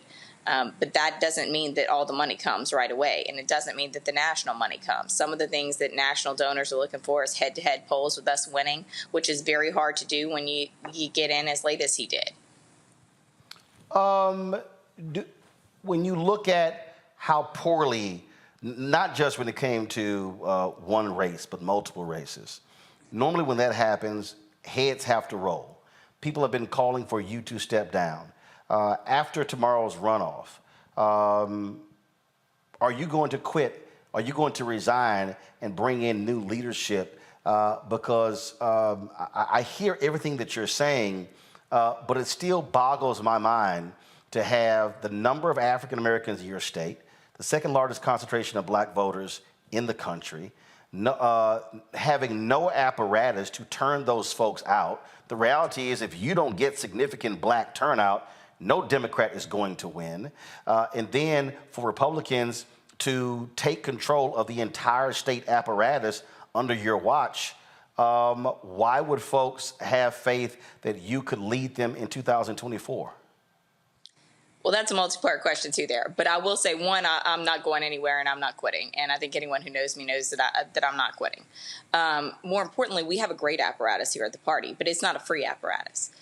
We have great mechanisms in place to turn out Democratic voters. Again, it's not free. We got 3 million people voting in the state of Louisiana, or we should. They don't all vote. But we are not going to be able to reach each of those voters with the message that we have without money. And we need to have all of our people working to get voters out. Right, but so how do you get it? So how do you get it? You mean you're the state chair? That's your job. Look, I mean, your job is to figure out how to go get the money. Okay. Well, how do you do it? Our job is to make sure that we have a solid apparatus for our candidates to plug into and to utilize. And we do have that. And I'm very proud of that. One of the things that we've done, we had, I think, 19 organizing meetings every Monday for everyone who wants to be part of this movement and to get people out to vote. We've had dozens of churches we've visited. We have over 22 partner organizations we're working with. We have volunteer apparatus. I'm confused because you said we have a great apparatus, but in order for us to use the apparatus, we need money. So, which means that, fine, your apparatus, but you got to raise money. Again, party chair, look, I've covered politics my entire life. At the end of the day, if you ain't got money, all you got is a whole bunch of hot air. So the question is, if you're saying it was just so hard to raise money, why should Democrats in Louisiana have faith in you as a party chair if looking at the election results this year? I don't care if you're in a county or a state, these were horrible results. Absolutely.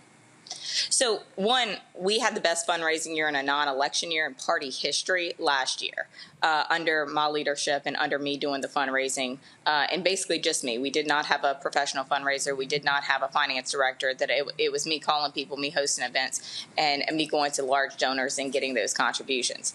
The issue here now is when you have a coordinated campaign, which is what funds the GOTV effort, that is a contribution from our statewide candidates and other candidates across the state. And again, John Beau Edwards contributed nearly $10 million to that effort when he ran for governor.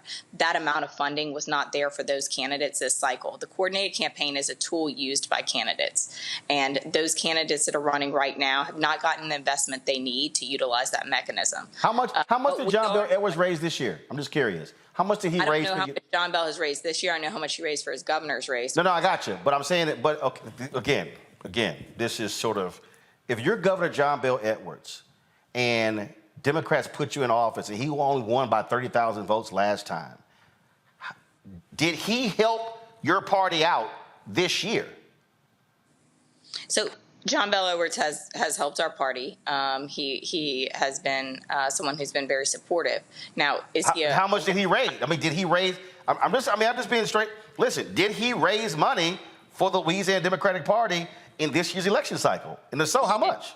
He did not directly raise money. Okay, so isn't that a problem that the sitting governor, who's going out, who's a Democrat, didn't raise money?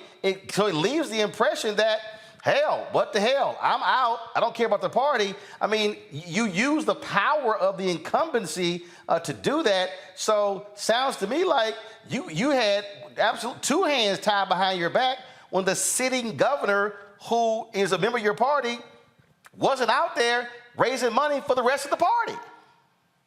Well, I also know that I'm not here to speak for the governor or for any of his actions, but I will say he supported our candidates directly, and I want everyone to support our candidates directly. Well, I'm sorry, when you say support directly, does that mean money or does that mean endorsements?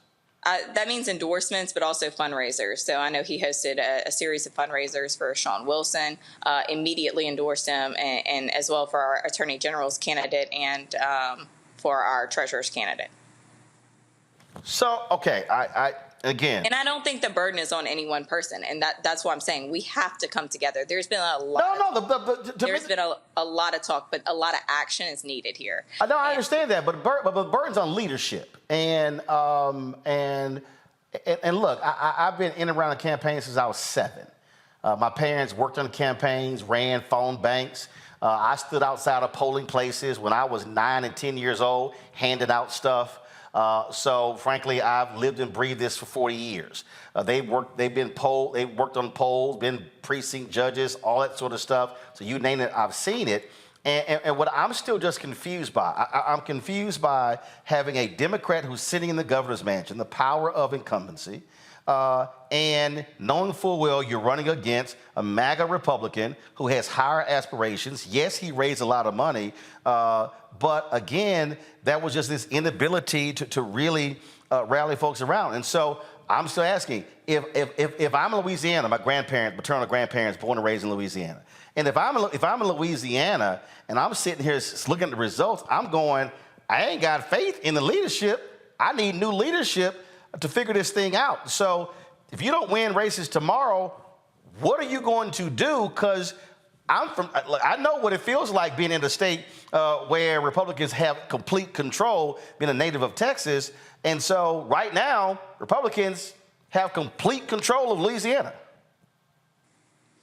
So what we are doing right now is building a bench of candidates, and the same thing we've been doing for several years, but it is a process, and it takes people all working together. And I'm glad for the people we do have. We have tremendous leadership within our party. We have some great leaders up and down our executive committee and in our state central committee that are working across the state.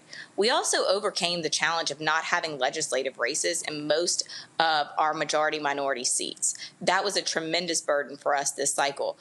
We did not have that issue 4 years ago, and that's something that has definitely affected us. Baton Rouge and Orleans Parish had very, very few legislative races this cycle.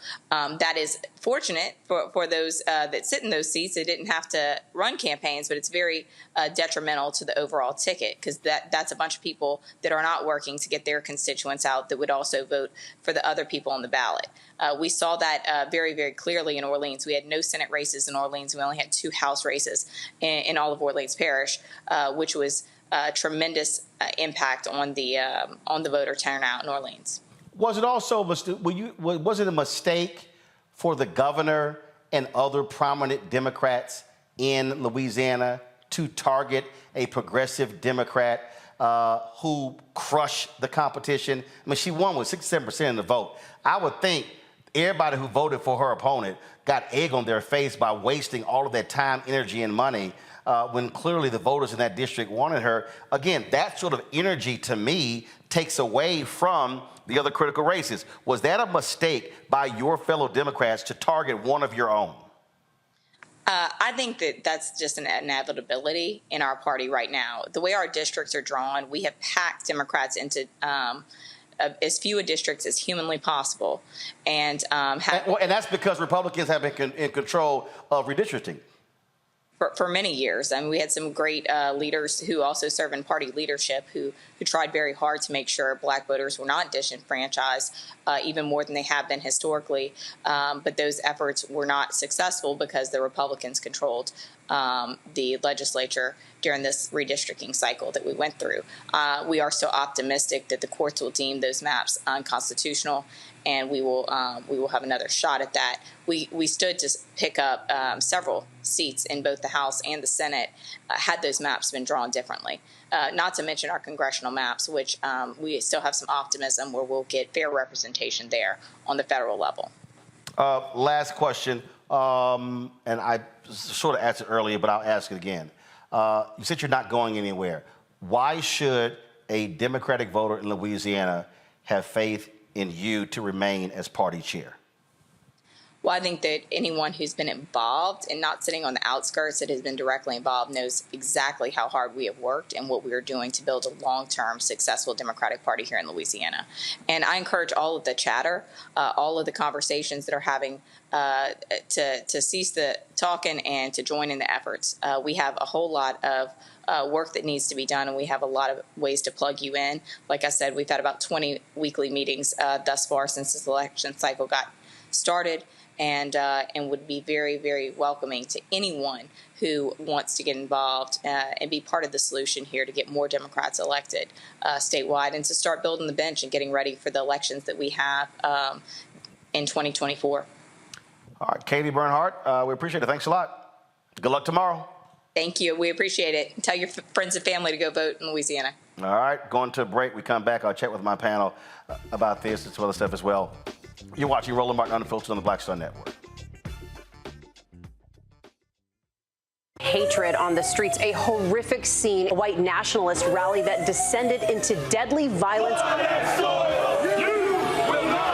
White people are losing their damn minds. As an angry pro-Trump mob storms the U.S. Capitol, we've seen about to see the rise of what I call white minority resistance. We have seen white folks in this country who simply cannot tolerate black folks voting. I think what we're seeing is the inevitable result of violent denial. This is part of American history. Every time that people of color have made progress, whether real or symbolic, there has been what Carol Anderson at Emory University calls white rage as a backlash. This is the rise of the Proud Boys and the Boogaloo Boys. America, there's going to be more of this. Here's all the Proud Boys, Dave. This country is getting increasingly racist in its behaviors and its attitudes because of the fear of white people. The fear that they're taking our jobs, they're taking our resources, they're taking our women. This is white fear.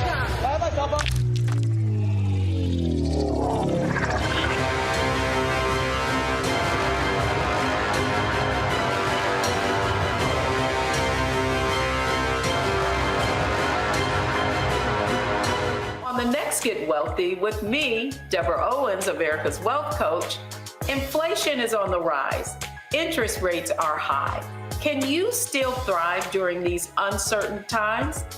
On the next Get Wealthy, you're gonna meet a woman who's done just that, living proof of what you need to do to flourish during these uncertain times. These are times where you take advantage of what's going on. This is how people get rich or richer. That's right here on Get Wealthy, only on Black Star Network.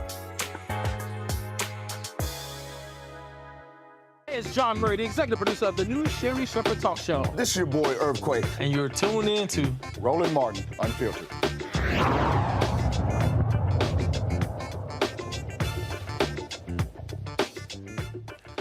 All right, I'll start with you, Michael. In Florida, after they had loss after loss, they just got sick and tired of leadership and threw them out. Nikki Fried is now the state party chair. Again, where I come from, if you got bludgeoned, heads got to roll. Yeah, Roland, I agree. But this whole conversation, and probably the past 3 or 4 weeks, you've been doing a lot of focus on the Louisiana elections, and I've been on some of those shows where we have discussed it. But most recently, this conversation with Katie Bernhardt, Louisiana Democratic chair, is a clear example of why, in my assessment, we have to have and continue to build a black political infrastructure like organizations like Black Voters Matter that educate African Americans on history, economic law, and politics. And we cannot depend upon, even though the Democratic Party does have a responsibility, we cannot solely depend upon them to educate us. I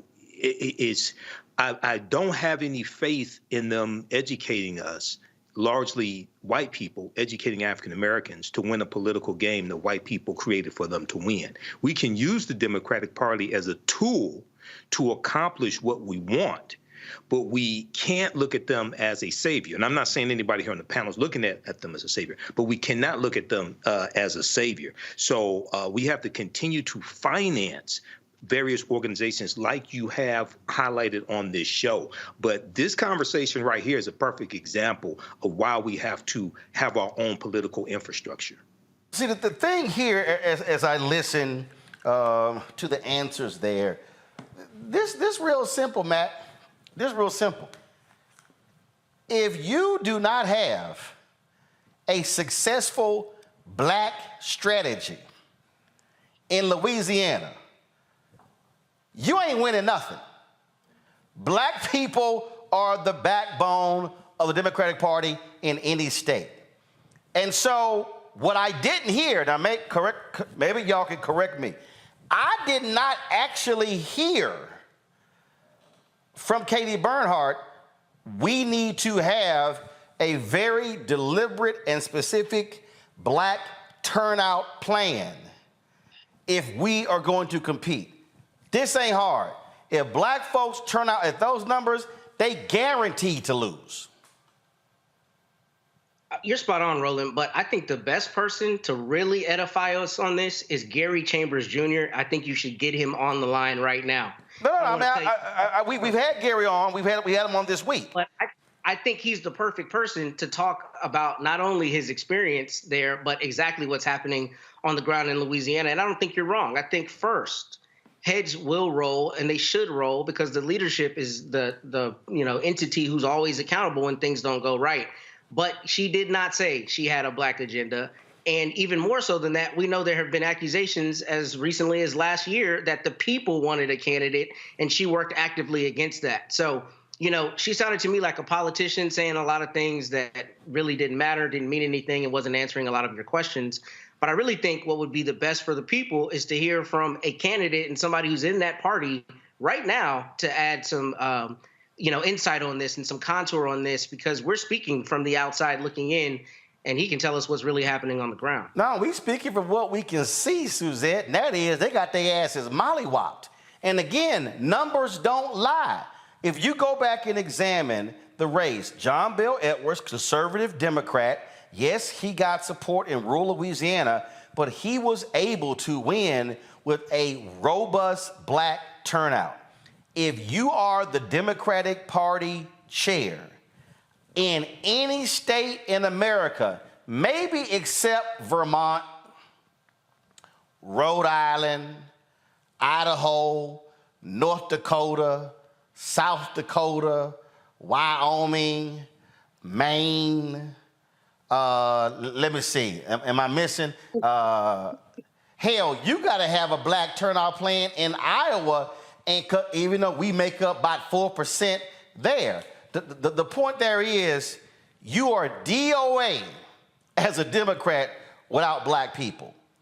And what I should have heard was not just this sort of general, we have an apparatus. No, what I should have been told on a show that targets black people, Katie Bernhardt should have said, after this election, I am convening a meeting of black leadership in order for us to go into the community to do listening sessions to find out where we are screwing this up and getting it wrong. That's what I should have heard. Your thoughts? Absolutely. Funny that you mentioned that. I was just a part of one of those here in Miami last week, where DNC chairman Jamie Harrison came down with the Biden campaign chairwoman, Julia Chavez, to listen to Black Miamians. And it was a diaspora group. About 50 of us sat there and they listened. And we talked about what is going on the ground and what it's going to take to be successful in 2024. And if you don't switch it up, you're not going to get black people to turn out. They won't vote for Republicans in Florida, but they will sit at home. So what I listened to just now, and again, I know the chair here in Florida, so I know it's a very difficult task to run the Democratic Party, especially on what she has described as a lack of fundraising. And my question to her would have been, what are you going to do if you don't have $10 million from John Bel Edwards next year during the presidential campaign? Because that doesn't seem like it is something that will be kind of recurring at this point. So what are their plans to get those small dollar donors? And I would suspect that what we vocalized to Jamie Harrison was that there are very few points that we can very specifically attribute to a Biden agenda that speaks to black people. And I know you spoke about it last night, where oftentimes we are part of the bigger tapestry as far as the agenda, such as the diabetes drugs moving down to $35, et cetera, that affect all of us. But specifically, black people happen to be disproportionately affected by that. I do think there's a problem clearly with messaging, however, to their black voters, or black voters possibly feeling like their needs and agenda are being met.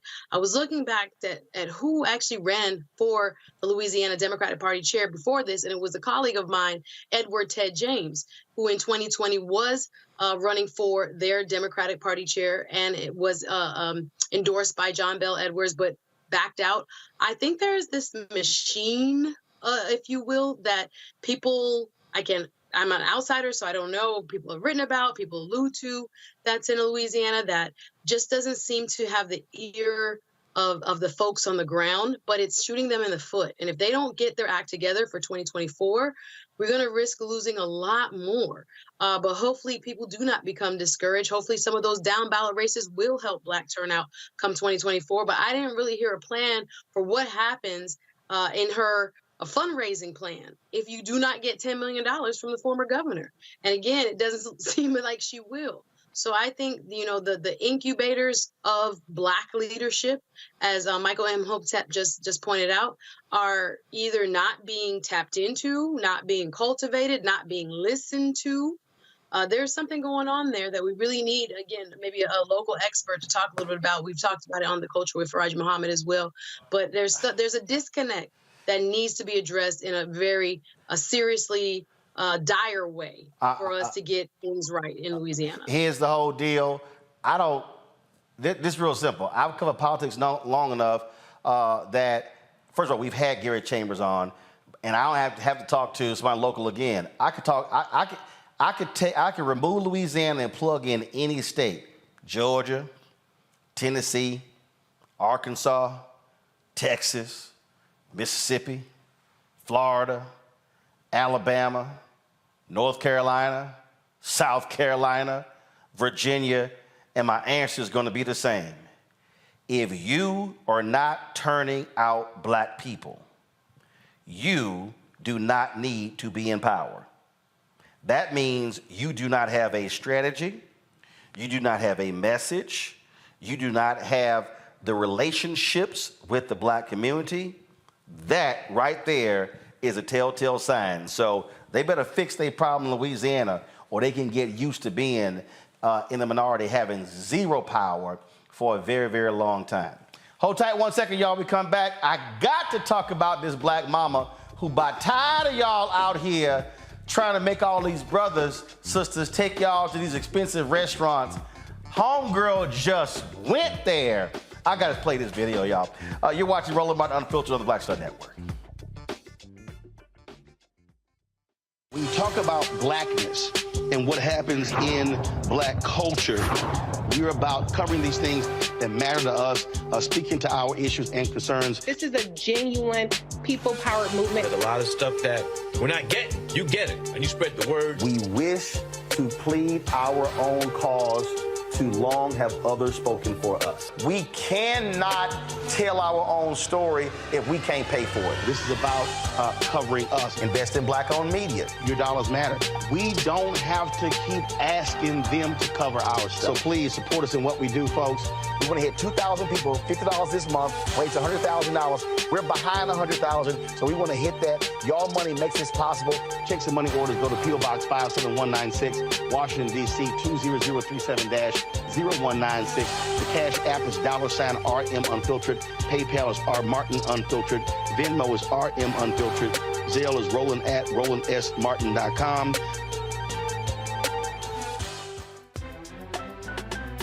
I'm Faraj Muhammad, live from LA. And this is The Culture. The Culture is a two-way conversation. You and me. We talk about the stories, politics, the good, the bad, and the downright ugly. So join our community every day at 3 p.m. Eastern and let your voice be heard. Hey, we're all in this together. So let's talk about it and see what kind of trouble we can get into. It's The Culture, weekdays at 3, only on the Black Star Network.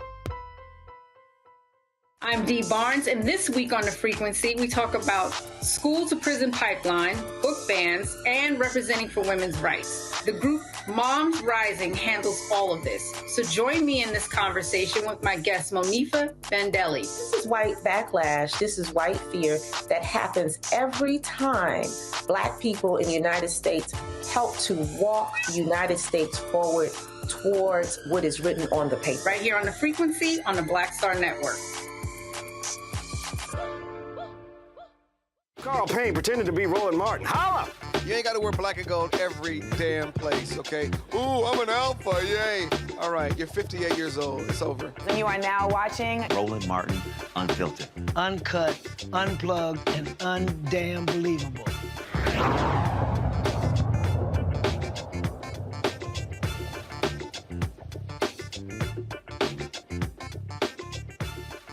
All right, y'all. So been a whole lot of online chatter about, you know, best places to go on a first date, and because that was this viral video when this sister got an attitude because a dude took her to the Cheesecake Factory. I don't see a damn problem with Cheesecake Factory, okay? And then all the people like, no, don't do no coffee dates, don't do this. First of all, let's just believe, I think it's too many damn rules, okay? If your ass ain't got nobody, you might want to get rid of all these damn rules, because maybe that's why your ass ain't got nobody. So, yeah, I said it. So, I saw this video, y'all, last week, and I kept seeing it again. And this black mama did a video with her son, and let's just say she's a straight up black mama, and she wasn't having none of it. Watch this. And him about the first restaurant he gonna take you to. What's the last restaurant your daddy took you to? Because you shouldn't be coming to him to be your daddy. That's not his role. It's a first date. I want y'all to bring that down to level 3. Y'all way on 10 with this foolishness and want to embarrass somebody. My second question is, have you ever been anywhere? Where do you take yourself? Let me see your checkbook registry. Let me log into your bank account and see what you feed yourself on a regular basis. Where do you take yourself for lunch or dinner? That's the next question I want you to answer. And then the third thing about this, come on back over here, because I need you to understand what time it is. Right. A real lady is going to be there for the purpose of what it's for. She's not looking for food because she's hungry that she can't afford so she can take it to go and get a doggy bag. I'm going to wrap this up to go. Why? You ain't going to have food tomorrow? That's a poverty mindset.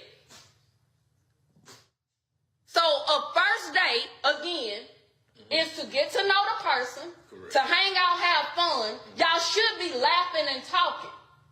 It don't need to be a steakhouse. We don't even know if you worth a steak. You might just be worth a piece of bread. So ladies, young ladies, grow up. Get some maturity about yourself. Y'all buying titties, lashes, booties, and everything else. And you want somebody else to feed you. Save your money, stop buying your body, and put it to the side so you can have some food. That's not a man's responsibility. Now, once you dating a man, and once he get to know you, and y'all vibing, and he want to take you to a nice restaurant, guess what that means? You well deserving of that. He think enough about you to make a reservation. But some of you don't have reservations about your mouth. You talk bad, you disrespectful, you ghetto, you trifling, you don't have an income that substantiates what you want this man to do. You don't reserve being lazy. You full out lazy. You have no reservations on that. But you want the men to make a reservation for a restaurant, but you don't reserve what's between your legs. You passing it out like candy. You rated E for everybody. Oh, my God. Oh, first of all, her son was like, damn, mama. First of all, you know that's your mama. So let's not act like that's the first time you heard your mama go off. But Suzette, that was a sermon she preached right there. First of all, how old is the son? That is so embarrassing. If that's like a grown man, hey, that's terrible. No, it's not. It's all right. No, it's not. Listen, black mom, let me be real clear. I don't care how old you might be. You got a black mama, she gonna remain a black mama. So your ass could be 24, 44, 54. Your mama gonna let you know exactly how she feel. Wow. Well, I do feel a little, I guess, torn. She wasn't wrong in a lot of what she said, but not every woman is like that. So maybe she needs to talk to her son about his standards and who he's choosing, because there are women who really value getting to know someone and wanting something more interpersonal, directly related to a connection, not just, because they're hungry, they are going out with men. Now, there are people that's running game, and she's right. I guess she could have been more specifically directing her comments to those folks, but all women are not the same. All Black women are not the same. So I guess seeing this as another viral opportunity to talk bad about us as if we're a monolith and that we're all gold diggers or food diggers, apparently. But I do think, it's an interesting conversation. We had it on The Culture. I was made fun of because I don't happen to like Golden Corral, right? So they were mad that I was like, I wouldn't want to be. What the hell is wrong with you? But I would go though. I wouldn't really enjoy it, but I would go. But I wouldn't. Girl, they got enough damn food. It's something at the Golden Corral your ass gonna like. You got 85,000 choices. Full of grease. Full of grease. Oh my goodness. First of all, everything ain't full of grease. Everything at Golden Corral is not full of grease. See, now your ass being bougie. See, you want to go to all the spots where they got them damn green flowers and shit behind you, take selfies and everything.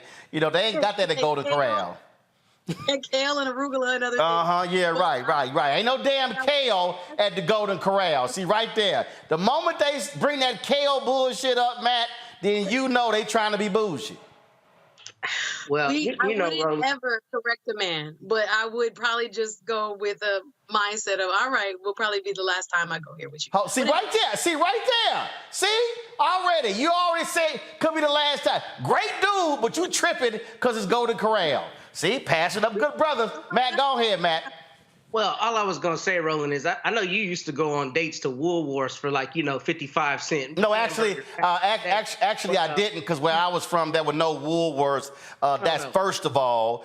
Second of all, you can try your ageism. That shit don't work with me because we know your ass go get them hot dogs from 7-Eleven because you were so broke. But go on right ahead with your point. Go ahead. Don't start. You're right, because I got 3 kids. So at this point, I'm going to do whatever I can to get There you go. See, don't start. None ain't going to be none, Matt. Well, I'm going to fry you for being old because you long in the tooth. But first of all, don't hate because I'm good looking, I got age, and I'm paid. But go ahead with your answer. Oh, happy belated, by the way, with your old ass. I don't want to hear that. Go ahead with your young bald ass. But go ahead. Here's my thought. Look, I think this is really indicative of a lot of what we're seeing on social media in terms of selfishness. So the real issue here is all these people putting out standards that they allegedly have to have. But the reality of it is, if you're there to enjoy somebody's company, first off, the Cheesecake Factory is a good enough restaurant. Who cares that much, number one? And number two, it's all virtue signaling, right? It's all this idea of I'm going to put out that I'm too good for this thing or that thing, when in reality, if you want to get to know people, a Cheesecake Factory is a perfect place to do that. I think this mom was a little off base in some respects. I think Suzette's right. I think, if she feels she needs to make this video, we cannot paint either group as monoliths, meaning, women or men or anybody who's talking about their, quote, standards for dating. But I think the larger principle is that we are having conversations these days where we're virtue signaling this selfishness that, to me, is not indicative of who we are as a people or what is constructive for people. And the reality is, if you want to enjoy somebody's company, go out and enjoy their company, and don't front like you won't go sit down and order something at the Cheesecake Factory. See, the thing here, Michael, and first of all, whenever you see these videos, people understand, clearly the person is not saying everybody. So I never make that assumption. But I do think, though, that it's important to have these conversations because it comes back to a mindset. There are folk who sit here and trip like they ain't going to the Golden Corral, as opposed to, because last I checked, and again, whether you're a man or a woman, I want to get to know who this person is. Right. That's the whole deal. So I want to talk to hear from you. Like, I really don't understand the people who say, I ain't going on no coffee date because that's too cheap. I know a sister who said, oh, hell yeah, I want to go on a coffee date because if I ain't vibing with this person, I want to be able to get the hell out. I ain't trying to spend a long time at a nice restaurant. And so I think people, these are the people who are caught up, to me, in what's external, as opposed to, let me find out who this person is. who they are. And so if you the kind of person who like, yo, I need to be going to a 5-star restaurant on a first date, yeah, you can keep moving. Yeah, Roland, you know, so I've seen this has become a social media sensation, and I've been following it very little, but I did look at the list of where some women said they didn't want to go. Now, I was trying to find the sample size of these women. I was trying to find the educational level of these women. I was trying to find the income level of these women. I still haven't been able to find that. And the video that you showed of the African-American mother, I saw part of that on Facebook. One of my Facebook friends posted that. And I've never dated those type of women that she talked about. They do exist. Some of those women probably think Sukihana and Sexy Red are motivational speakers. Those type of women do exist. But when we talk about dating, the point of it is not to get a meal. The point of it is to get to know the person that you are going on a date with. And you should have been talking on the phone also, getting to know that person, seeing that you have things in common as well. So, you know, I've said this a number of times before, and at the root of at the foundation of our communities, the foundation of having strong African-American communities are the relationships between African-American men and women, okay? I'm going to say that again, the relationships between African-American men and women. If those relationships are in disarray, that's the faulty foundation that everything else is built upon. So hopefully this will blow over. Maybe you can bring on a certified relationship expert to delve deeper into this and give us some pointers and give us also some ideas, some really good ideas on first dates to get to know the person. How about this? How about this on the first date? Stop taking pictures of your damn food. How about that? I mean, no, I'm telling you, there are some. I'm telling you right now, there are some restaurants in New York and some other places that actually have forbidden flashes and video stuff along those lines. I'm serious. When you go out to eat, this ain't about a date. You go out to eat today.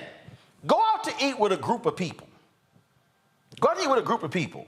And you be at the table, you like, are we on the Food Network show right now? Like, why in the hell are all the cameras out? I'm telling you, people are so. Jamal Bryant had a video when that his daughter asked him to come to FAMU homecoming, and then he got tricked because he didn't realize that it was an effort to get him to pay for everything. And so he says, so he goes there and he's taking all his daughter's friends and all them out. And then he's like, how you posted all these photos of the food and everything, and I ain't in one photo, I paid for everything.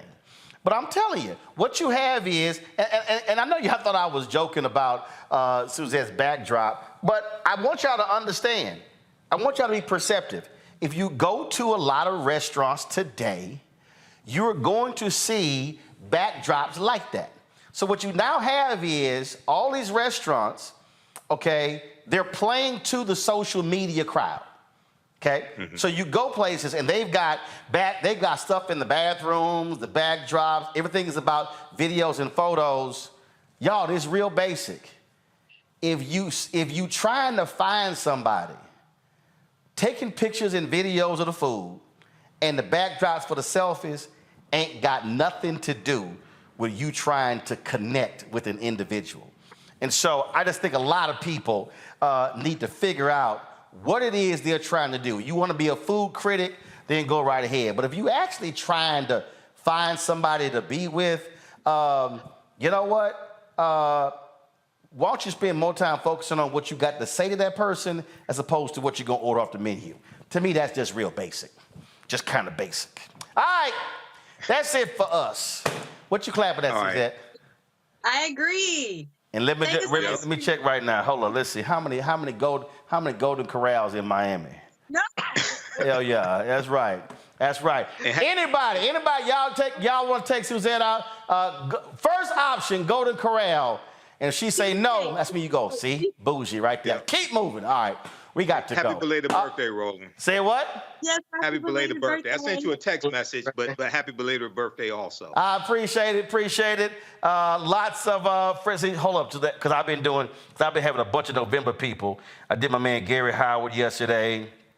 Let's see. My homegirl Tanya Clark, her birthday is today. I did shout out Adina Howard the other day, was her birthday. Let's see here. It's like I say, it's a whole bunch of people. Oh, my man Ronnie DeVoe of New Edition. I'm surprised Carol didn't remember that one. You're slacking, since she's supposed to be the biggest New Edition fan. So today is Ronnie DeVoe's birthday, so Ronnie DeVoe, happy birthday. Listen up, y'all. This came in late tomorrow. Memphis, University of Memphis. I'm going to see y'all tomorrow for your 15th annual men's conference. And so I'm the luncheon speaker, so I look forward to seeing y'all tomorrow on the campus of the University of Memphis. And so I'll see y'all then. Folks, that's it. Don't forget, support us in what we do. Join our Bring the Funk fan club. Your support is critical to our work here. You can see your check and money order to P.O. Box 57196, Washington, D.C. 20037-0196. Cash App, $sign RM Unfiltered. PayPal, R Martin Unfiltered. Venmo is RM Unfiltered. Zelle, Roland at RolandSMartin.com. Roland at RolandMartinUnfiltered.com. And by the way, YouTube people, y'all been slow today. Hit the damn like button. We haven't even hit 1,000 likes yet, and so y'all need to hurry up. I'm seeing it at 8:47. That makes no sense. Y'all been over here sitting here commenting all doggone day. So hurry up, hit that like button so we can hit 1,000 before I get out of here. Again, so it's at 8:51, so we need 149, so get going. Download the Black Star Network app, Apple phone, Android phone, Apple TV, Android TV, Roku, Amazon Fire TV, Xbox One, Samsung Smart TV. Also, don't forget, you can watch us on 4 fast platforms, our 24-hour streaming channel.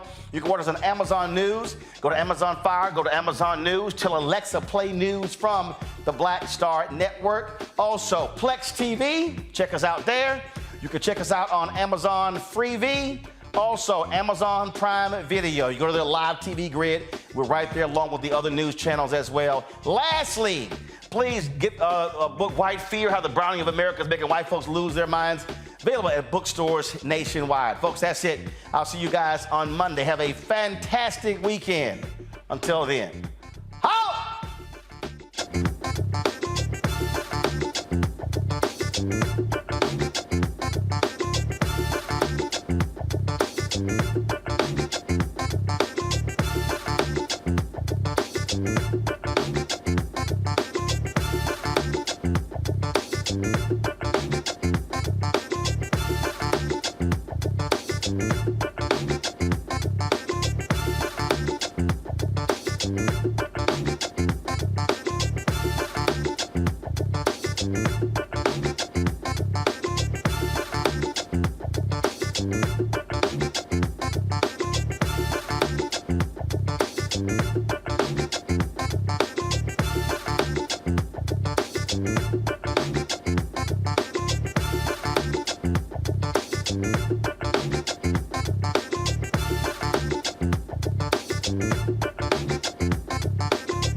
Martin.